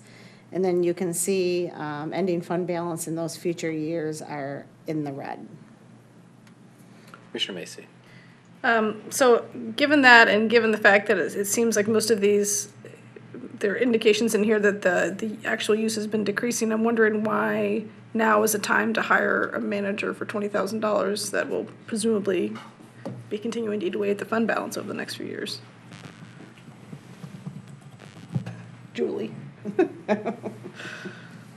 That's precisely why they've decided that they actually needed some management. If we go back to 05, 06, or possibly a little bit earlier than that, the commission was discussing in the budget at that time closing the animal shelter. And the supporters of the shelter promised that they would raise the money to keep the shelter in operation. And they've basically done that. But they were doing a very, very good job of it for years, and that has really fallen off. And in recent years, it's really only survived because of some large bequests. There was a time when I first came to Royal Oak, it seemed like there was a fundraiser for the animal shelter once a month, whether it be a run or some other activity. There were a lot of things going on, and I haven't seen anything going on to raise money for the shelter recently. So the thought is that we needed to get somebody in there who's actually going to be a fundraiser for the animal shelter and get some control over the staff at the animal shelter. Commissioner Douglas. Will the newly hired grant writer development director have a role also in supporting their fundraising efforts? Theirs and other programs in the city? Well, possibly through Roots, but and if there are grant opportunities for the shelter. But as far as direct responsibility for the shelter, no. Second question, are there roof leaks? Yeah. That wasn't a question, actually, that was a statement, but are the funds in this budget or in a capital improvement budget to fix the roof? No. No, So are buckets in this budget? we have a lot of They buckets. just put the dog water bowls underneath them.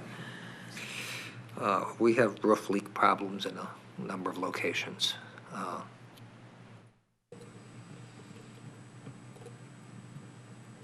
Is there anything we can do about that? I mean, do we know how much it's gonna cost? Right now, no.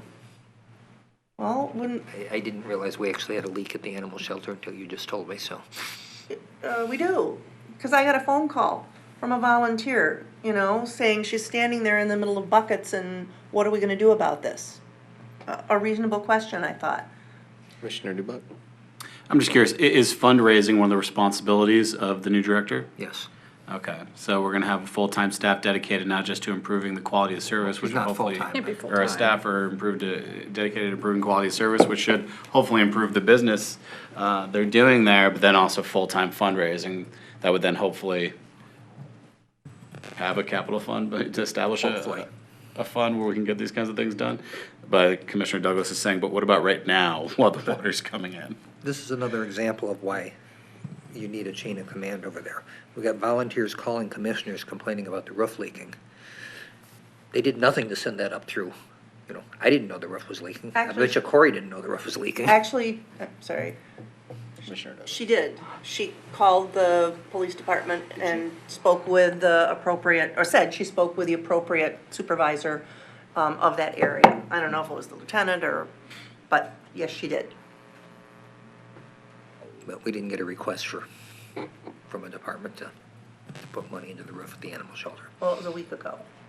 Oh, okay. So are we gonna, so what can we do about this? I mean, Kyle gets $5,000 for an artist in residence. Can the animal shelter get $5,000 for some tar on the roof? Well, without knowing what the exact problem is, I couldn't tell you how much it would cost, and I don't like to budget things until I have an idea of what we really want to do.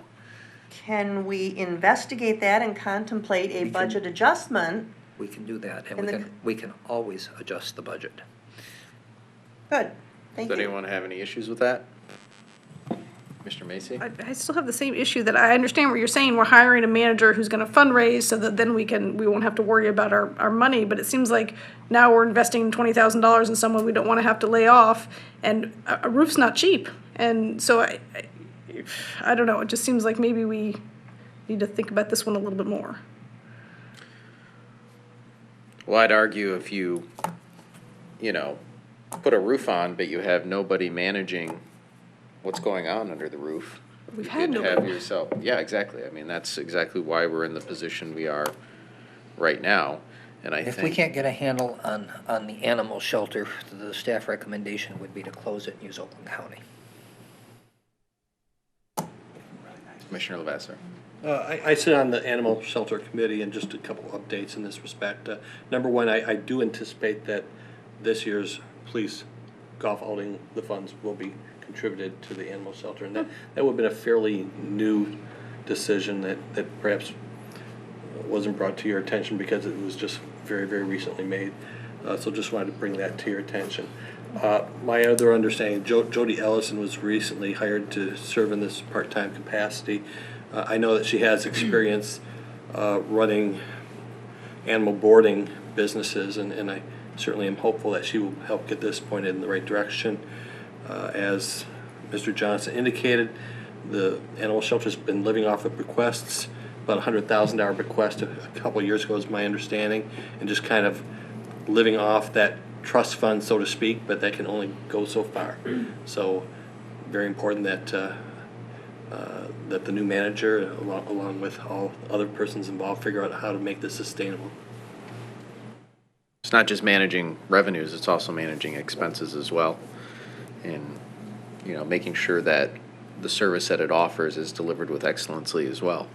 So, I mean, there's a reason why we have an animal shelter, not just to stick a bunch of animals inside a box with a leaky roof. We do it to make sure that they're found and that they're placed and that they're cared for and that we have. And if you want to do anything well, you got to put focus on it, you got to put people on it. You know, we've learned in the community, volunteers do an amazing job in this community. They move our community forward, from soccer coaches to, you name it.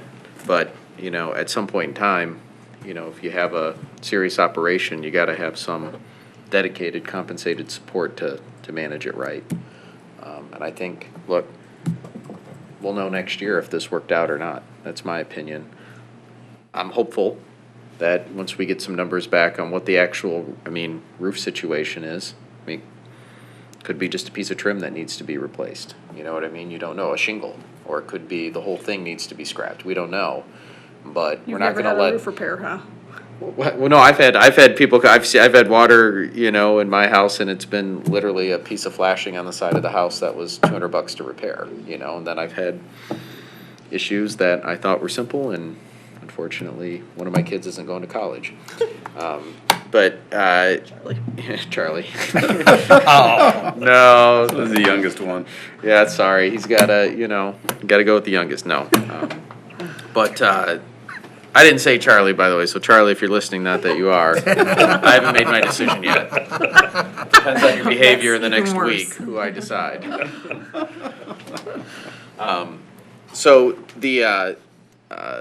So I think we can come in with a budget adjustment. I don't think anybody up here, in my opinion, is gonna let the animal shelter turn into, an utter disaster if the roof has an issue. I think we'll find a way, we'll find community members, but I think until we get a grasp on it, I don't think it's an insurmountable challenge. But I do think we would regret not having some degree of professional management of the facility. At least the years I've been serving up here, it's a challenge, especially with this facility. We've had management before, and it may not have been the greatest management, and that's a problem too. But and a lot of stories there. But I think it's an important asset for our community, and we got to do it right. We got to do it with excellency, and we got to make sure that, and with commission support, Commissioner Levasseur on the Animal Shelter Committee, we will have a direct feed into here if we need to do something, as well as, holding feet to the fire to make sure this place delivers upon its mission and purpose. That's my opinion. Alrighty. But it's a great question. I think we got to give it a shot this year, and I think it's even more of an important question next year. The next 2 years as it goes negative ending fund balance. But. Yes. That's. Hope the new management will get some resolve to that. Yeah. And actually, I think I pretty recently did see a fundraising thing on Facebook for the animal shelter, if I'm not mistaken. And I also saw a request for supplies. There was one yesterday at the Madison Heights, I can't remember the name of the restaurant now. Texas Roadhouse. Yes. And then there was one about a month ago at the Canadian Legion, which was very successful. I was there, so. Not because I was there, it was successful.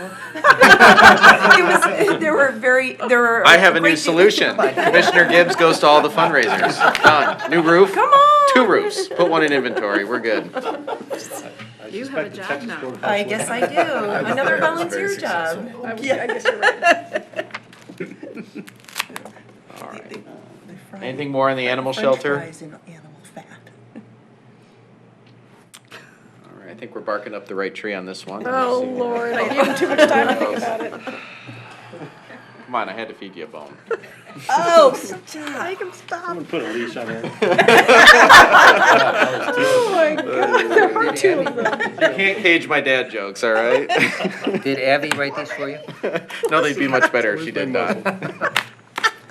He had one. He said another one. Oh, you got another one, Randy? Yeah, I was looking for a muzzle. All right. He's got me on the dad jokes. I can't got more compete with dad that. I have more experience, experience yeah. at it. That's true. Ms. Rudd? Okay, page 226. The police grants fund revenues are down due to no longer participating in a DEA program, and there was a one-time grant from the state of Michigan received in 17-18. Questions? Okay, page 236 is the DDA TIFA fund. the tax increment, finance fund. Revenues are, decreased significantly, due to one-time proceeds from the 696 property sale. The next slide will be at the fund summary, and you'll see that, I'm assuming that takes place prior to, year end. I don't know if there's been some recent updates, but at the time we were preparing this, that's what the timing was. Personnel costs are decreasing, due to heavy snowfall and electrical work that was performed this year by the DPS, and it's not anticipated next year. Contracted legal services are decreasing $10,000 due to the WROK project and 696 development project requiring additional legal counsel this year. Main Street, and this year, 17-18, Main Street Committee design expenses are increasing $100,000 due to there being no facade activity in fiscal year 17-18, and it's anticipated next year. Main Street Committee promotion expenses are decreasing $20,000 due to the DDA allocating less funding to promotions and events. Miscellaneous expenditures are decreasing $120,000 due to a one-time payment for sidewalk project in 17-18. And then beginning fiscal year 18-19, $737,000 is going to be transferred to the general fund toward the estimated Central Park portion of the WROK debt payment. $540,000 annually continues to be transferred out for extra police protection in the downtown.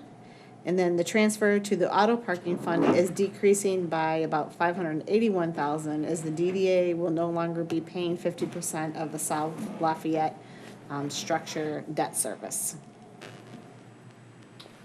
Questions from Ms. Rudd?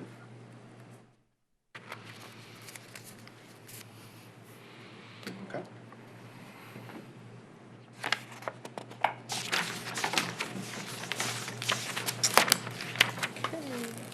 And then here, the estimated future forecast of the DDA projected out to 2023, and you'll see that this fund, very healthy, estimated to have a fund balance by the final year of the forecast of over $7 million.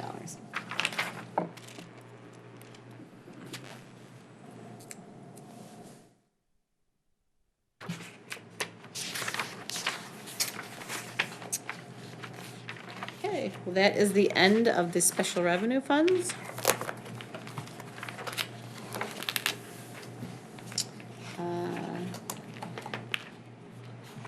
Next tab, or next, go two tabs, is the enterprise fund. We have one cost center to cover here. And because we covered all the enterprise funds, or most of the enterprise funds last week, it's the auto parking enforcement, which is on page 297, that falls underneath the police department. Part-time wages are increasing due to filling additional parking enforcement officer positions.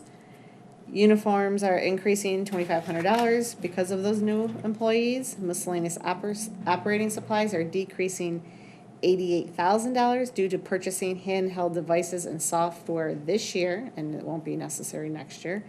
Equipment repair and maintenance is decreasing $11,000 relative to the 17-18 original budget, as the handheld devices included warranty, so less will be spent on the maintenance in the next few years after this purchase. Commissioner Macy? Is this software, the handheld devices and software, is this the one that's hopefully gonna fix the problem with the Parkmobile? Maybe. I mean, I'm not sure we can fix Park Mobile. But it should give us a workaround. Park Mobile is supposed to be able to update our meters, but it isn't happening. Frequently isn't happening. Sometimes it works fine. But, you know, when you pay through Park Mobile, it's supposed to register on the meter. What this will do is it'll do an automatic lookup, and it doesn't require the officer to stop and make a phone call. That it'll check to see if a payment has been made. Do other communities have similar issues with Park Mobile? I don't know what the issues have been in other communities. I've been told that Ferndale got rid of Park Mobile, and I don't know what the reasons for that are. I can guess. Did they replace it with something? Actually, they're still using it. I was there last week and I used the Park Mobile app and paid my $1.50 or $2 or whatever amount it was. I have not heard from anybody in Ferndale that it has been changed. I know they were investigating it because of the same issues? similar issues, yeah. I They don't. they wouldn't have had the same issues because they don't have the type of meter that they have. They could never update the meters. They always had to call in to check and see if a payment had been made. But with the IPS meters that we have, they should be able, it should be updating them.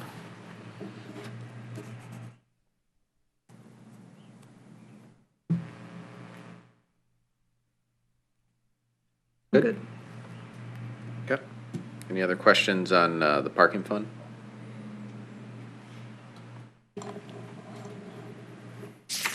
Okay.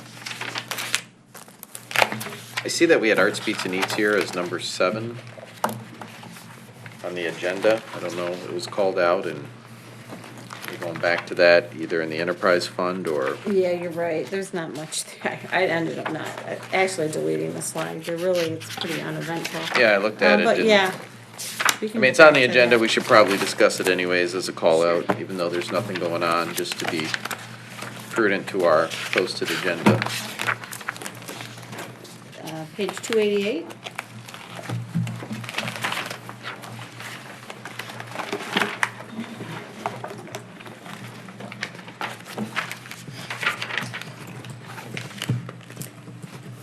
Parking, you want me to read it, or you guys? I actually have a question, sort of.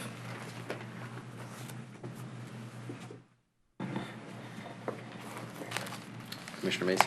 So this is actually, my question is on the general fund portion of the Arts, Beats, and Eats, which I don't, if we went over it, I missed it. It's on page 146. It says personnel costs are increasing relative to the fiscal year 2017-18 projection based on historical activity. And I didn't get what that meant. The years prior. Okay, so I felt like when I looked at it, the personnel seemed to be.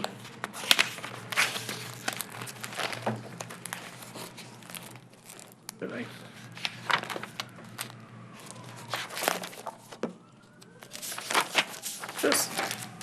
So the personnel services were 28,000 estimated year end, and for some reason it's going up to 37,000, so I don't understand what the historical activity we're looking at is.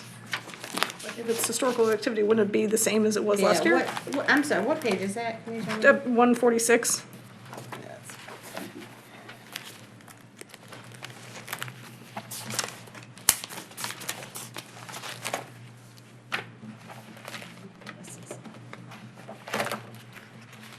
Is it? Yeah, the prior years for, if you look at, I don't have my glasses, but, So 16, they're all, 14, 15, 16, 15, 16, they're all much higher, but, so there's no reason that we know that there was a $14,000, $13,000 dip in last year, but now we're expecting it to go back up? I guess I just didn't understand it. well, he was basing it on like, if you average everything, prior okay. years, even, you know. Oh, I see. It's 47,000, 42,000, 43,000. So it looked like 28,000 was an anomaly there, so he's increasing it a bit from the 28 because of all those other prior years were in the 40s. Okay, I was hoping you'd found a way to be really efficient, but, okay. That makes sense. Okay.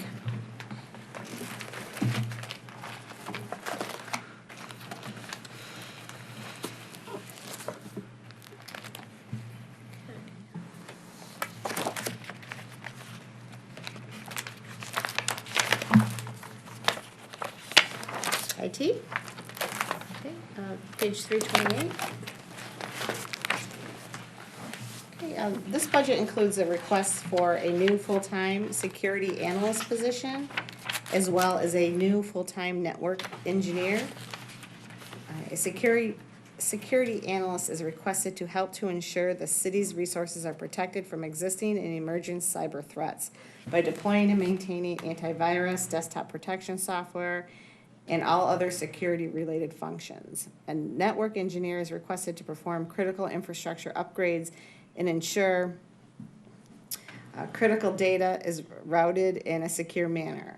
Part-time wages are increasing due to requests for an increase for the print shop technician.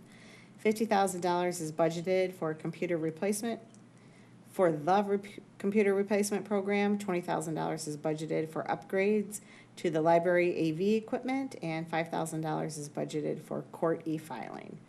Computer supplies and parts are increasing $7,500 for laptop replacement. Contracted services are increasing $30,000 to create a WROK application for Apple TV, Roku, to purchase software to track boards and committees, to purchase agenda management software, and due to an increase in backup costs due to the growth in the size of the city's network and data.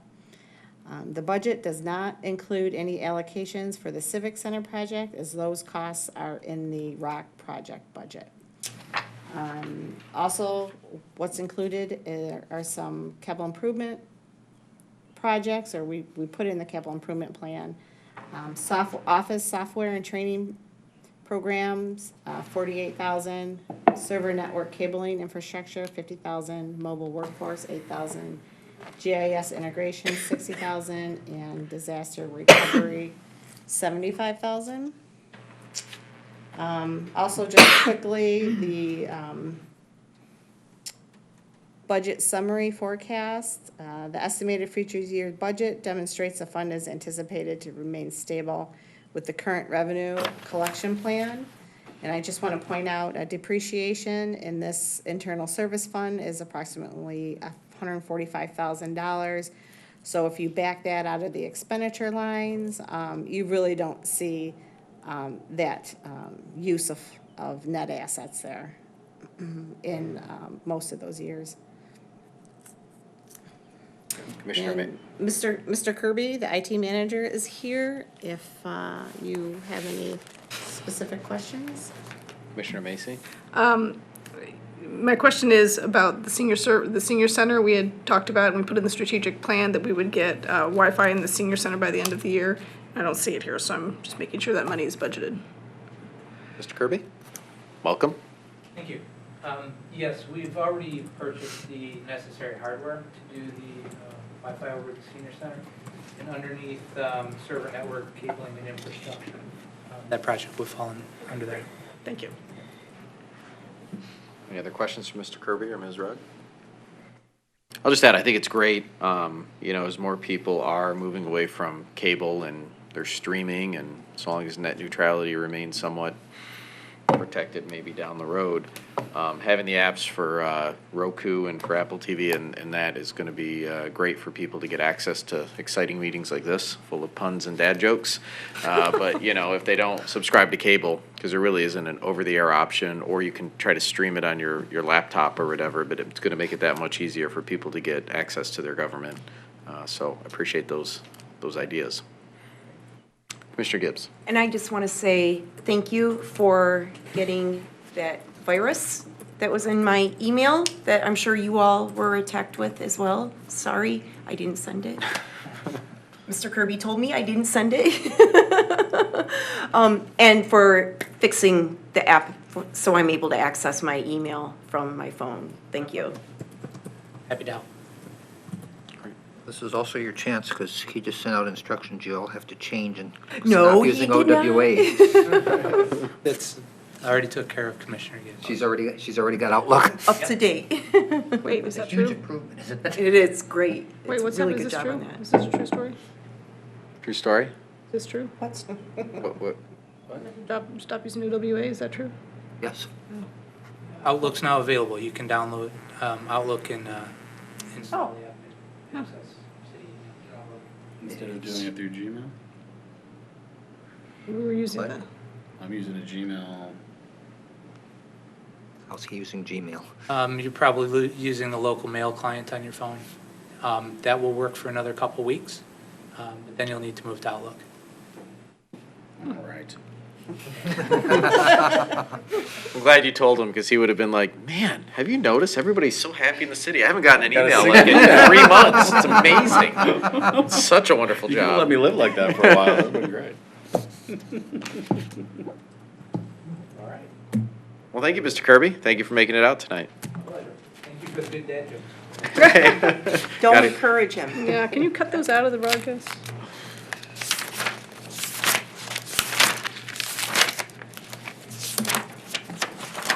All right, Ms. Rudd. Page 340 is the healthcare fund.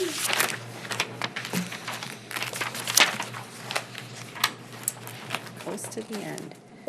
Blue Cross Blue Shield illustrative rates for fiscal year 18-19 are budgeted to increase 12.8% for active employees and decrease 8.4% for retirees.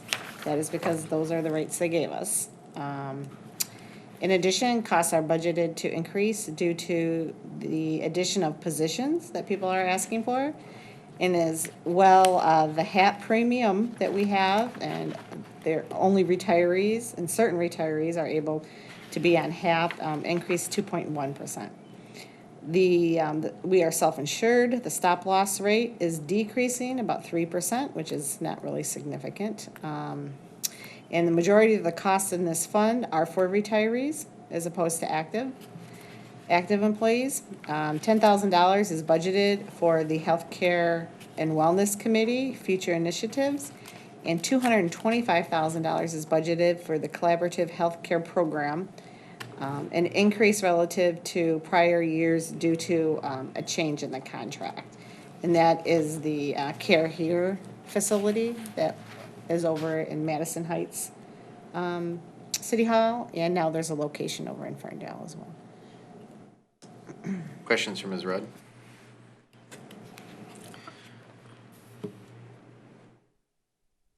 I have a question about, Commissioner Macy? we got a letter about, Yeah. is that what you're gonna talk about that? Yeah, that's what I was gonna. Go for it. Yeah, 'Cause so the question, I mean, we did receive a letter, and I know we got a response, internally, but, regarding maybe looking at this particular fund in the context of the 80-20 matching program, and I know there's a whole, not matching program, but, you know, healthcare funding program that's, dictated by the state, and every December we pick one of those programs, and we pick the 80-20. It makes sense for all of our employees. There's certain challenges that come with it based on the timing of when we vote on that, but I think, you know, there is something to be said for the fact that if we are, for example, just one example, if people are using the facility in Madison Heights, our employees are going there and they're making a concerted effort to try to reduce healthcare costs, you know, is there a opportunity in this fund or in this budget to provide some sort of either incentive or reward or, you know,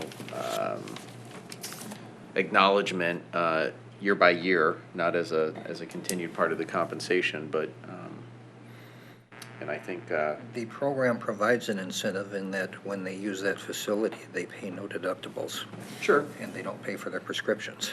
Sure. Whereas if they go to their own doctor, they have to pay a deductible, which I believe is typically $30, and they have to pay a deductible on the prescriptions.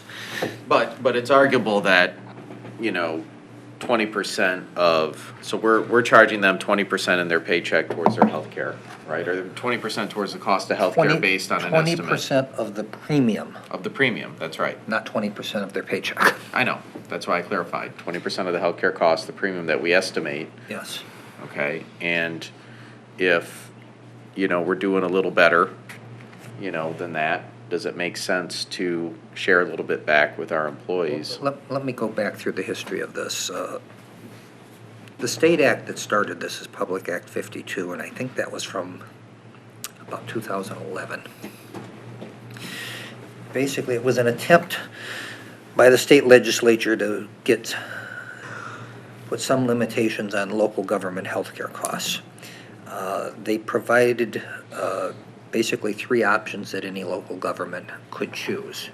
The first, well, I shouldn't say the first because I don't remember what order they appear in the act, but one of them is an 80-20 split where the employees have to pay 20% of the premiums.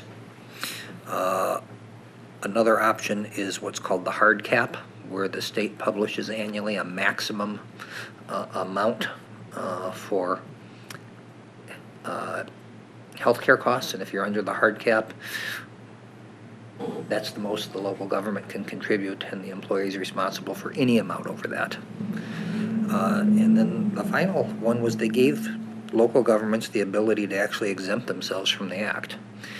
At the time, I don't think anybody exempted themselves. A number of governments have done that since then, but I don't think anybody did back originally, because I think that it was just seen as something that would be politically difficult to do. We chose the 80-20. We've done the 80-20 every year, but we also negotiated that into every one of our contracts. We negotiated with the police officers union, with the firefighters union, with every one of our unions for an employee contribution of 20% into the health care plan. So this isn't just something, this is actually in their contract. And the appropriate place for this is part of collective bargaining, not trying to do an end run to the city commission and ask for something. This is no different than coming in and asking for a raise. Yeah, well, Mr. Johnson, with all due respect, I mean, the practicality of bringing this issue up in contract negotiations is I see a point brought up by one of the bargaining groups where we make the decision in January, we budget in May, and these negotiations come up in, whenever they're scheduled, years later or whatever, and we're already committed to an 80-20 plan, 20% of the premium plan. And it's one of these things that, we have to assert, because you can't do it differently by each bargaining group. It has to be, it's one of these things we do and has to fit in. And the opportunity to address it, to question it, to think of opportunities that work better for the city or better for our employees based on what they want and what they need is somewhat compromised by the timing, in my opinion, and our ability to be flexible if we need to be flexible. We don't have that flexibility to talk about the 20%, 80-20 hard cap or whatever at the time of negotiation so effectively, because the decisions are made in December. No, you certainly do. You made a decision in November to participate in the 80-20, but the contracts that they signed are good through June of 2019. So your December election will expire before the contract expires. So I'll also argue that, if we see that the premiums are supposed to be paying 20% towards their premiums, based on some of the math I've seen, it might be a little higher than 20% of actual. They pay 20% of Blue Cross Illustrative premiums. Illustrative premiums. And that's what we use, and that's what the state has said we should be using. But in actuality, when true costs come in because of activities of our workforce taking actions to keep healthcare costs down, technically the sum of that premium up front could be more, and has been more, than the actual healthcare costs, if I'm not mistaken. Illustrative rates are developed by Blue Cross, and they aren't just looking at City of Royal Oak. We have done well on healthcare because we self-insured. And yes, in most years we haven't spent as much as the total Blue Cross Illustrative rates, but that's because of an action we took. It's got nothing to do with anything the employees did. Commissioner Macy? I just want to make sure that I understand. So Blue Cross Blue Shield puts out some rates. This is approximately what it's going to cost to, the premiums are going to cost. Basically what we would be paying if we were fully insured. Okay. And then we use that number, we pay 80% of it, and we ask them to pay 20% of it. But at the end of the year, it's actually, we didn't pay 100% of the illustrative rates were higher than what we actually pay. Has that been repeatedly true? Well, the premium is always higher than what you're going to pay if you're self-insured, theoretically, because the insurance companies aren't going to go bankrupt, right? Oh, I see. But, Well, but we're also taking on considerable risk. Sure. And just because we've done well in accepting that risk in some years doesn't mean that we will always do well. I agree, and that's why I'm not saying it's a full calculation, but I think, just like we smooth for that risk, we should smooth for, the other way. Commissioner Dubuck. I think I'm tracking. So, because of the way that we cost our health insurance, sometimes the true cost ends up coming in lower than what we had budgeted for. And so our 80% doesn't end up being a true 80%, but we'll still charge the employees what would have been 20% based on those rates, correct? We charge it in accordance with the state guidelines to use the illustrative premium. Understood. I'm just trying to understand. We don't go back and do some kind of an adjustment afterwards. Understood, because that's not in the contract to do that. Correct. So, and if things came in much higher than planned, would we go back and charge the employees No. higher for their 20%? No. Okay, I'm not sure what we're talking about then. So what happens is, think of it in auto insurance. You say you have your car, you paid for it outright, and you wanted full coverage insurance, and, they're offering you, $500 a month for full coverage insurance for that vehicle. But let's say you have the ability to be self-insured on that car, so, you just get the basic PLPD or whatever. What we're saying is that $500 premium that the insurance company would charge you because you're not self-insured, we take that and we say, okay, 80% the city will pay and 20% the employee will pay. But the reality is we're self-insured. So that $1,000 premium, if you were to recalculate it, using reality, it might only be $700 because we're self-insured. But it could be $1,100, 5 years from now or 5 years ago. But over time, if it's persistently, the premium is higher, the amount of premium per employee collected is higher than what healthcare costs have been, it begs the question, do we, it's hard to adjust it and say, oh, next year we'll do 19% or 17% or whatever, because quite frankly, we'd have to exempt ourselves from this legislation, which would be harder. So is there an indirect way to manage it in some regard? So that's sort of my thought on it. Commissioner Dubuck. So I think that's a fair question, but Mr. Johnson just said that this contract goes through June of 2019, which means we'll be in negotiations, by this fall? We'll start negotiating this fall, early winter? We could start at any time. So, because what you're talking about, I think there's a case to be made, but why would we make it unilaterally and not in the context of that negotiation? I don't know how we would. So the 80-20 is, how would we do that in the fund? We can't change it. We'd have to exempt ourselves, and that period passes in April. So how would we go to a 81-19 if we vote on it once a year? No, if you wanted to get away from doing the 80-20, you'd have two other choices. You could become a hard cap community, or you could choose to exempt yourself. Right. But what if we want to stay with, Commissioner Mason? I was just going to say, is it possible we could put into the contract, we stay at 80-20, and on years when we do better than expected, that there's like a little, good driver bonus at the end of the year for the, kind of get the employees back to what was the actual 20%? My understanding is the 80-20 needs to be based on the illustrative premium. So I'm not suggesting changing that. I'm just saying when we reach the end of the year and we look at the numbers, I'm just asking if we could add. If we continue to have a gap between the illustrative premium, Commissioner Dubuck. Like I said, I think there's a reasonable case to be made there. It seems like a conversation to be had in the context of negotiating a new contract. So I think there's a strong point to be made.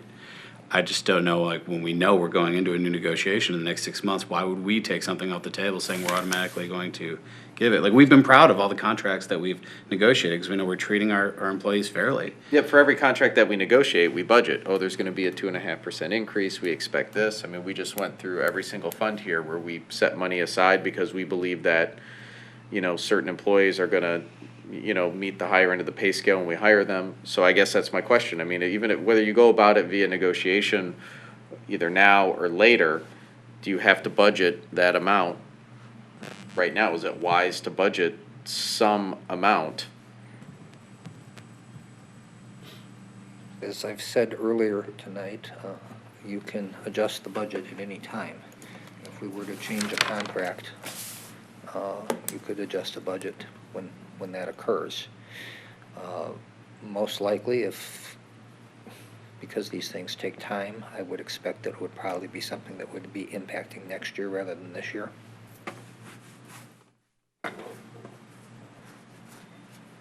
Let's say the commission. Commissioner Douglas. I'm inclined to agree with Commissioner DeBuck that the place for this is in our contract negotiations, and our labor negotiator will have heard our interest in this, but he'll hear other things as well. And I think we kind of need to leave that in their hands. And if the contract expires in June of 2019, as Mr. Johnson says, we can, if we so choose, budget in 1920 for whatever that negotiation was. Do all contracts close in 2019 or are up for negotiation in 2019? All except fire. Commissioner Perush? There's always going to be periods of this in the context of a 3-year contract. If you look back in history where there's a disparity between the revenue that comes in and the expenses for a particular line item, like healthcare costs or healthcare premiums. I mean, it's always, those always pop up, and sometimes it comes in the context of like personnel levels or other benefits that are in the contract. Sometimes it comes up in the context of salary. I mean, things just happen, whether it's economic forces that are going on at the time. And so when the contract is as long as 3 years, we're going to run into those situations where either the bargaining unit itself, in this case the police officers, or the city is going to want to take a look back and go, we wish we were not in the middle of a contract. We wish we were closer to the end so that we could fix this. I think this is one of those situations. We'll take a hard look at it when we get into contract negotiations, especially with this bargaining unit. But I mean, to suggest that we right now independently, unilaterally, indirectly reopen a contract to adjust the way certain benefits are calculated, that is a very, very, very dangerous path to go down. Yeah, and I'm not suggesting we reopen contracts. What I'm suggesting is that if we have overall a healthcare account that's collecting premiums from employees that was targeted on an illustrative rate and putting that amount into the account, and we're accruing some sort of balance there. Even if you go into contract negotiations, you decide to go into it, or you wait till those contracts expire, then how do you negotiate that balance in those contracts, I guess, because it's in a healthcare account that's based on an 80-20 premium? Can you transfer money out of this and put it into a compensation account or something else? I mean, I'm just trying to figure out how, if we're saying pay for 20% of your healthcare costs and it ends up it's a 23% rate sustained or a 21%, I don't know what the amount is exactly. How do you, at the time of negotiations, and maybe that's not I guess what I'm looking at, is there a mechanism to make that happen during contract negotiations, given the fact that this is a 80-20 thing that we vote on every year, and when you get to negotiations, you can't change it to 81-19 because that's not an option unless you exempt yourself. You know what I mean? Your two other, exempting yourself, hard cap, or 80-20 are your options. Commissioner Perush. Whenever you go into contract negotiations, you're always doing it based on a set of projections, and you're projecting out 3 years, and that's sometimes difficult, and especially in the healthcare area where it's just been crazy for the past however long. I mean, to make those projections as to what is going to be a fair allocation 3 years out or 2.5 years out, I mean, it's you're taking a shot in the dark in a lot of ways, and Blue Cross, who's for the most part, our primary insurer, there's others have, does their best to estimate, exactly based on the 80-20 analysis, what that's going to be 2.5 years out. But is it always going to line up completely perfectly with what we've budgeted in any given year? No, it's not. And it irritates me slightly that the police union is doing an end run like this. It's happened before, and I think Mr. Johnson is correct in saying, this belongs at the bargaining table. And we've got to, if we open the door now to any kind of adjustment outside of that bargaining position outside of a contract talk. It's, as I said before, that's a very dangerous road to go down. Yeah, I just don't know when we get to the, I guess, I don't know, the way I've thought about it, it's one of those things that even when we get to the bargaining table, you know, we're predetermining it because the things are out of sequence. You're making a decision, you know, you're bargaining, and then how do you, you know, sign that contract knowing that you have an 80-20 in place, and then you agree to make a change and vote on something that would then turn to not a hard cap, but exempt yourself from the program. It just seems like it's a, things are out of step, in my opinion, but I mean, clearly I'm not getting any traction trying to resolve a concern that was brought up. I'm not talking about opening up negotiations. I'm talking about when we get to those points. I just don't know, if you're not talking about it in the budget, then when you get to the point, how do you go from an 80, I just don't see how you go from, you can't go from an 80-20 to an 81-19, for example. No, And- but you could go to a hard cap, or But how do you go or to- you could exempt. So you go to a hard cap and then you negotiate, and if you don't get in the negotiation, or vice versa, you negotiate, then you go to a hard cap 6 months later and vote on it? I don't know how that works. I guess that's confusing to me, but. Commissioner Macy. Well, so this discussion has been very illuminating about what that letter was all about. And I feel like I can understand why you'd be annoyed if you were told you were gonna pay 20% of your healthcare costs and then you ended up paying more than 20% of your healthcare premium. I don't agree that there is no way to fix this in the contract. I think that there is a way to fix this. And I think Commissioners Dubak and Perush have made a case as to why we should wait until then, although I would be open to other ideas if you have them, because I feel like it's an issue. Well, that's what I'm looking for, is ideas. I've thought about it and I can't figure out, even when we get into contract negotiations, how we would, you know, manage it, given the sequence of when we have to make decisions. But Commissioner Dubak. I've got like 5 different ideas on how this could be addressed, although I'm not a lawyer, but I'm also not comfortable unilaterally negotiating on behalf of our bargaining unit when I'm on the other side of the table when we go into those negotiations. That seems odd for me to publicly unilaterally not negotiate on their behalf at the table right now. But think we're I'm negotiating relatively anyways. confident that this can be fixed, and even retroactively fixed in the context of a new contract. Commissioner Lavasser. If I'm understanding correctly, you know, for lack of a better way to have a fixed number, we rely upon Blue Cross Blue Shield. That's what the statute provides, the 80-20% split, and that's what we base it upon for purposes of the split with the employee. Our actual costs may be higher or may be lower than what it would cost to acquire the same insurance through Blue Cross. Perhaps in some instances, the employee may be paying 22% instead of 20%. Some other situations, perhaps they're paying 18% instead of 20%. It's kind of, should work out in the wash if I'm understanding it correctly. But it's a reasonable way to fix costs to simply say Blue Cross Blue Shield. We're going to go with what that is and base it upon that. If I'm understanding correctly, and Mr. Johnson, you can correct me if I'm missing the point here, but I think that's the essence of it. I have to agree with a number of voices here at the table that this really is something that if we're going to talk about it, if it's going to be changed, it should be part of the contract negotiating process and not part of this meeting right here. Mr. Perush. And the frustrating thing is that it's the state statute which has us in this bind, because they only give us 3 options. They say very clearly 80-20, or the hard cap, or the, whatever the third one is. Opt out. You know, they don't give you the option of negotiating different percentages, like, you know, you can go to 18% if you want to instead of 20, or it can be flexible in the contract. It's a hard number, and that's the way the statute was written.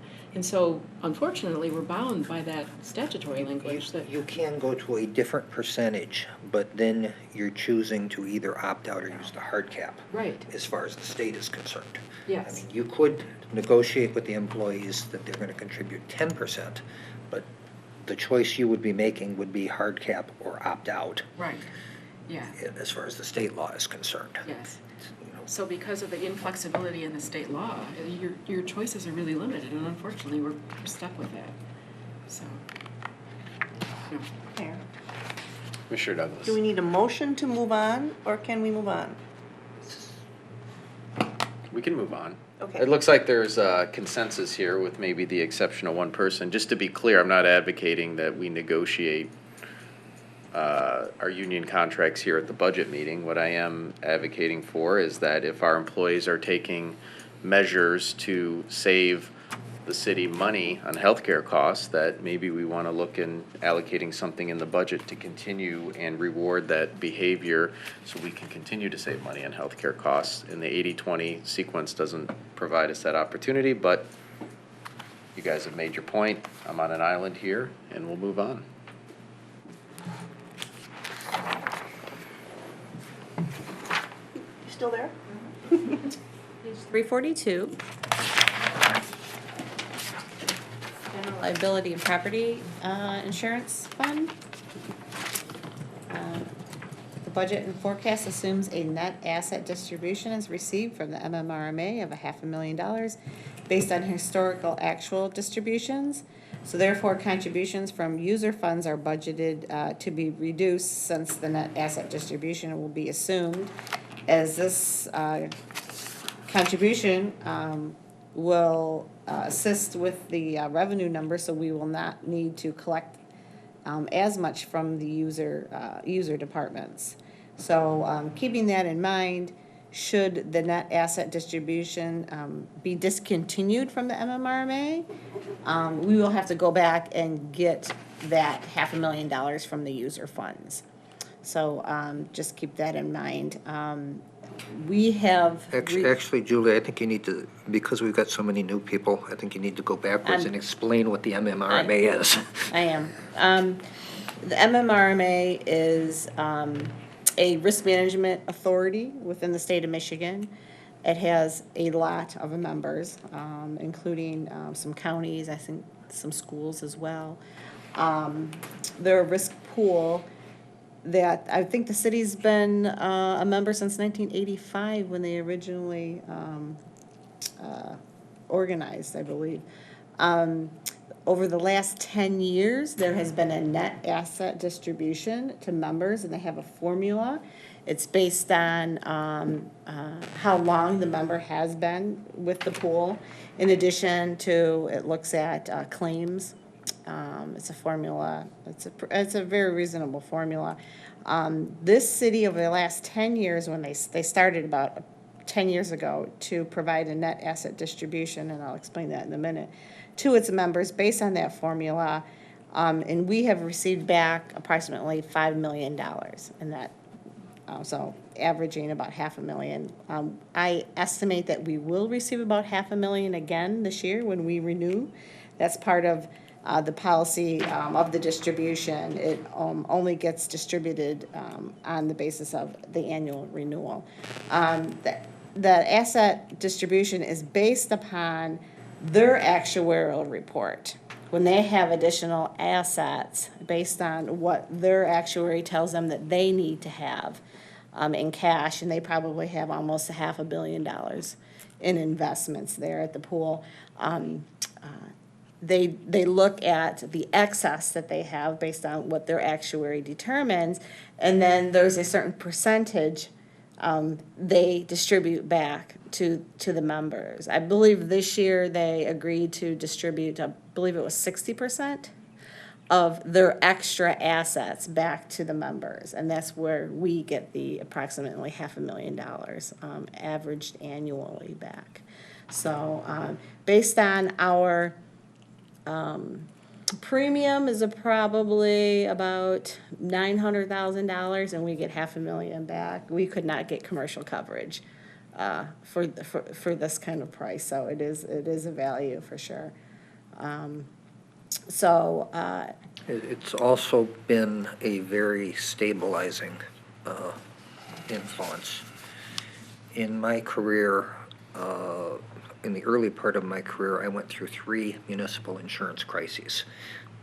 When I was with Southfield, when I was with Wayne, and when I was with Birmingham. That time we had commercial insurance, and every once in a while the commercial carriers would decide that they don't want to take on municipal risks. And companies that you've been dealing with would just say, we're not doing municipalities anymore. Or others would just raise their rates outrageously. Since MMRMA, Michigan Municipal Risk Management Authority, came on the scene. A couple of years later, the Michigan Municipal League also started an insurance pool. So there are two operating, and there have been for a long, long time now. And almost everybody is in one or the other. In the early days, they competed quite actively, but really, right now, they don't even try to compete with each other. It's, you know, if you go to the league and try to get a quote, they'll basically tell you, you're probably better off staying where you're at. I know, because I tried to do that when I first got here.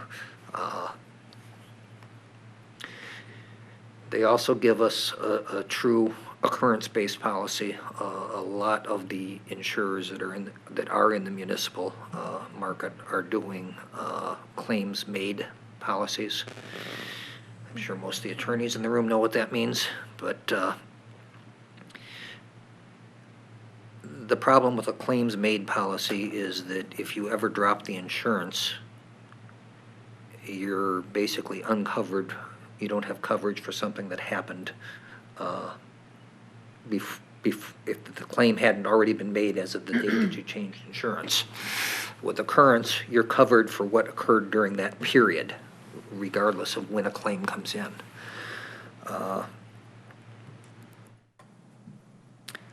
Overall, it's been something that I think has been a very, very good program for the cities to be in, and it's certainly treated us well the last few years. Oh, one more thing. You're used to sitting down with the attorneys on claims, going over the situation and listening to what you want to do. If you had commercial insurance, it's not up to you. Any questions from Ms. Rudd or Mr. Johnson?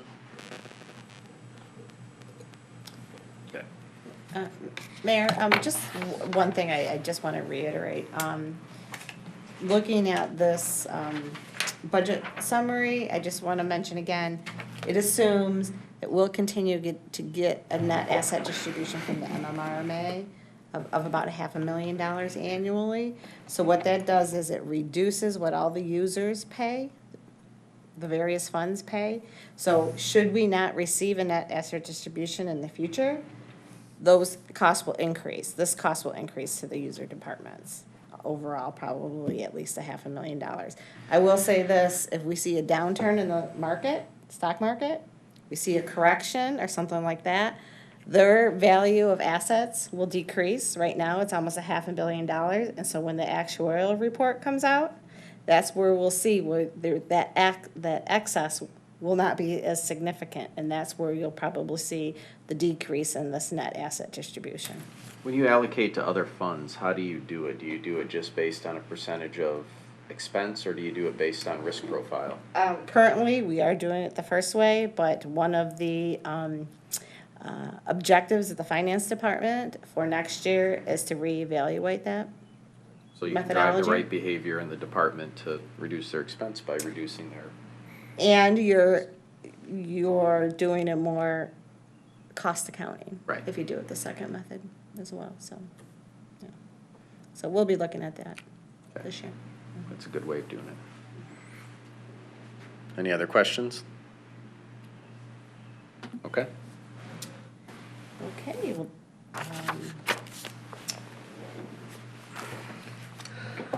this is my second to last slide.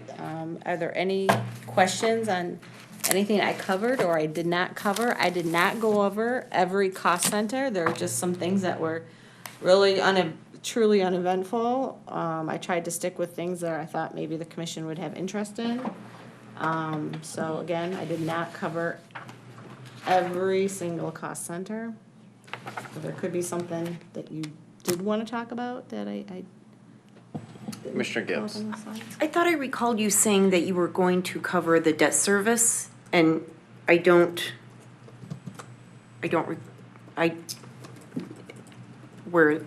Was there one in particular?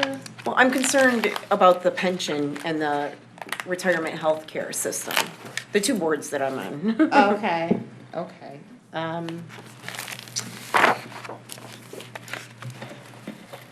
those are in the fiduciary tab, which is the second to last tab, and there's really, the only comments there are basically, we're making the ARC, which on the pension side, for police, it's 5.8 million.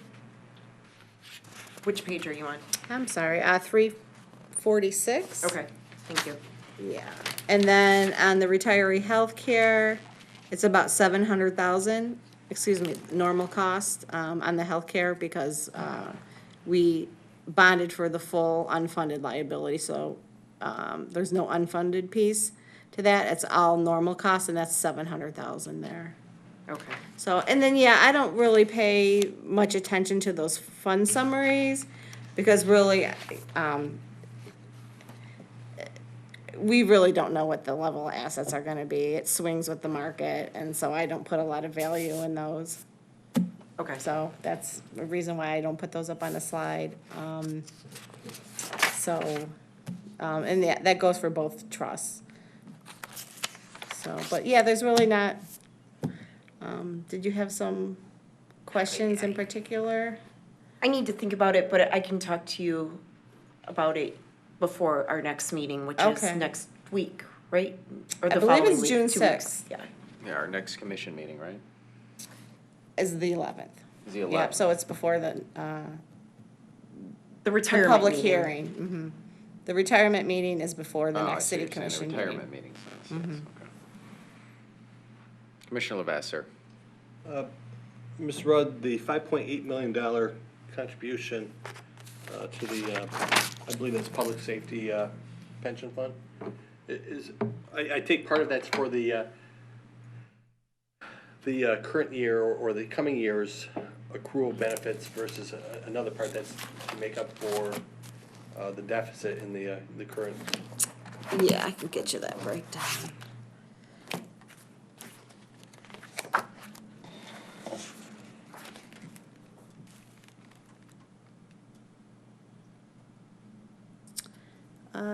Normal cost, which is next year's true cost, is about $1.5 million of that.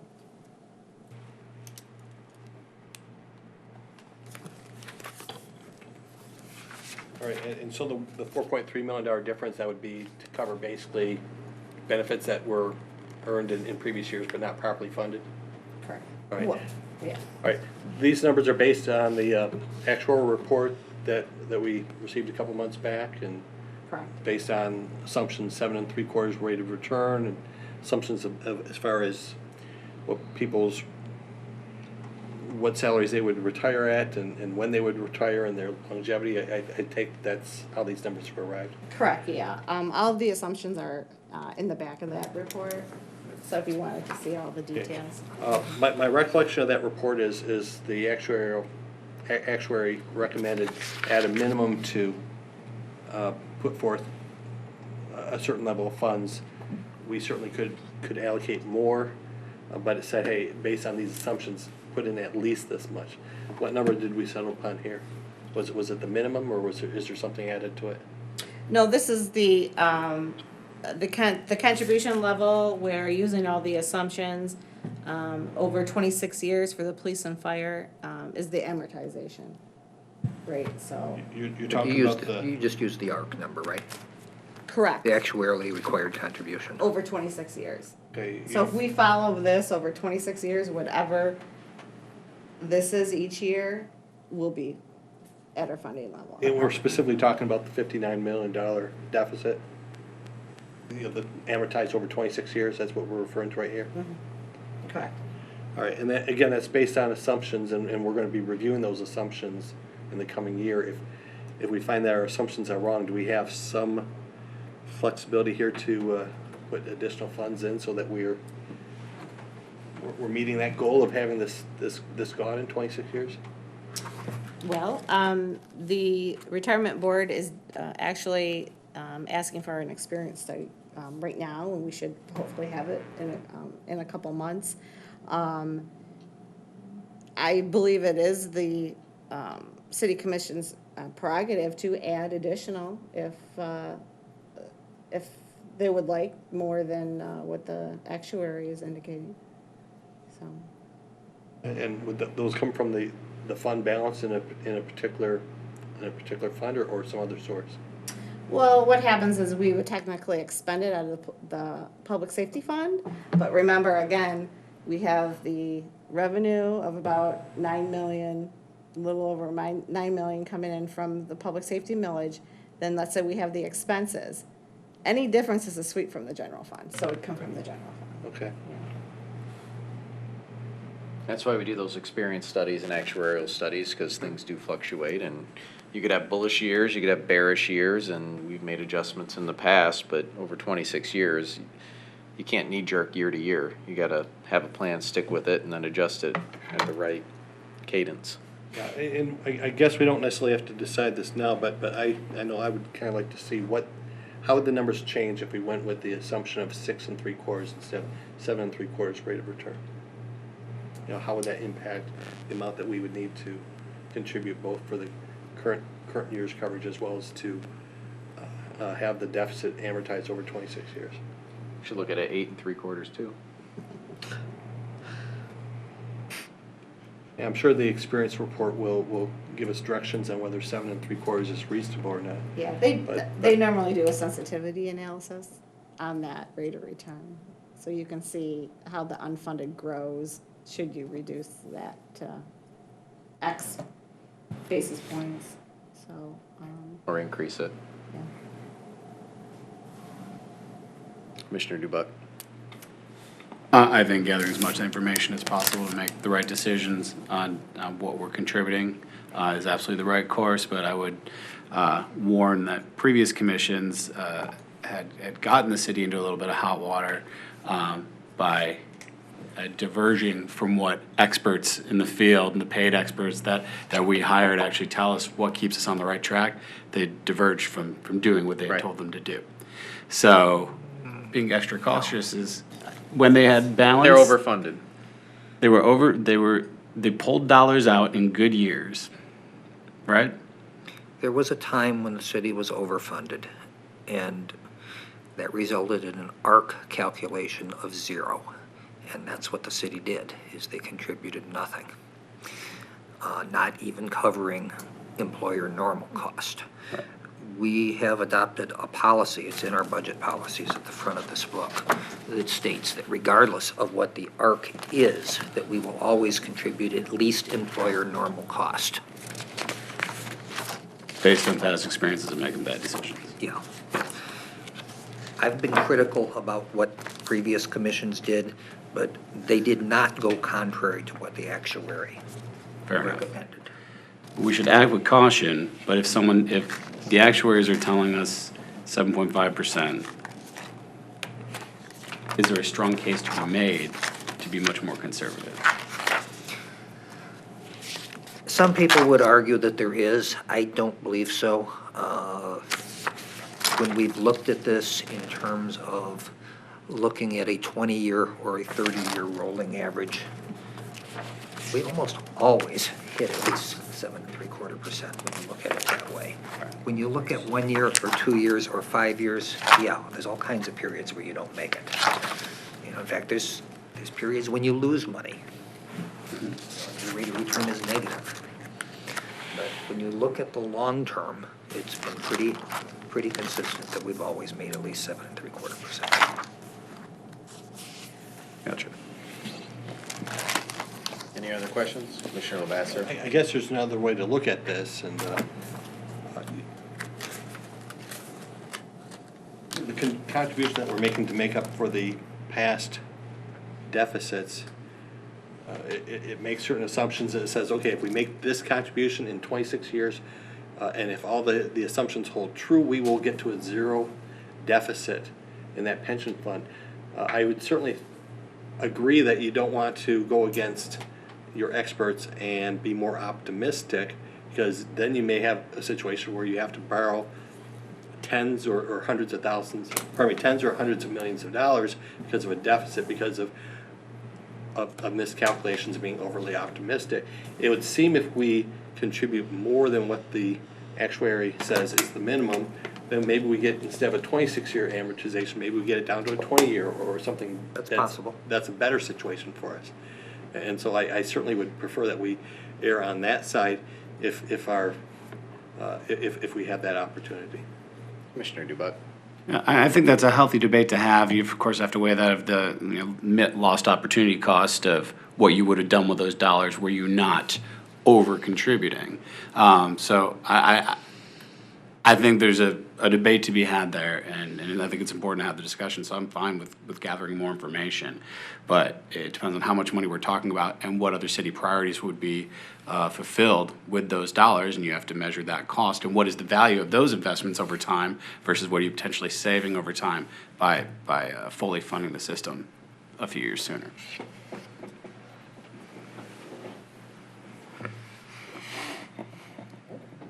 Any other questions? Comments? Okay. Okay. Still on the other agenda topic, is there anything else other that anyone wishes to bring up at this time? Mayor? Rod, do you have anything other? Yes. Oh, wait, hold on, Commissioner Douglas? Oh, no, go ahead. We do have another budget meeting scheduled for tomorrow. That's what I was gonna say. Okay. Then why'd you So- let Ms. Rudd say it? I didn't know she was gonna say that. So before you adjourn, I just want to make sure we get that handled. Just make that, put that in the air, right? If you don't want to come back tomorrow, you need to vote on that. So that we can officially cancel it. I would like to make a motion that we not meet tomorrow. Is there a second? Second, Commissioner Gibbs, discussion? All right, with none, I'll call for the vote. All those in favor say aye. Aye. Those opposed? Motion passes. We are not meeting tomorrow. That meeting is effectively canceled. Again, well done, Ms. Rudd. Nice job. The public hearing on your commission agenda, June 11th, and a request to approve the budgets, and we'll make any adjustments accordingly that the city manager wants to make, and we'll deliver that in the commission letter for that meeting, any adjustments. June 11th, Correct, June 11th, which will have a public hearing at that meeting as well. correct, yes. Anything else? Commissioner I Macy? just want to make sure I understood. So Mr. Johnson can continue to tinker with some numbers, and we'll see that result in the letter. So some of these numbers may change, but everything that changes from here will be in the letter that we get. Yeah, if there's anything that gets changed, and I got a couple of notes on things where questions are raised that I wanted to check and see if there was something that was going to change. And we had one action taken by the commission that affected the budget by $5,000.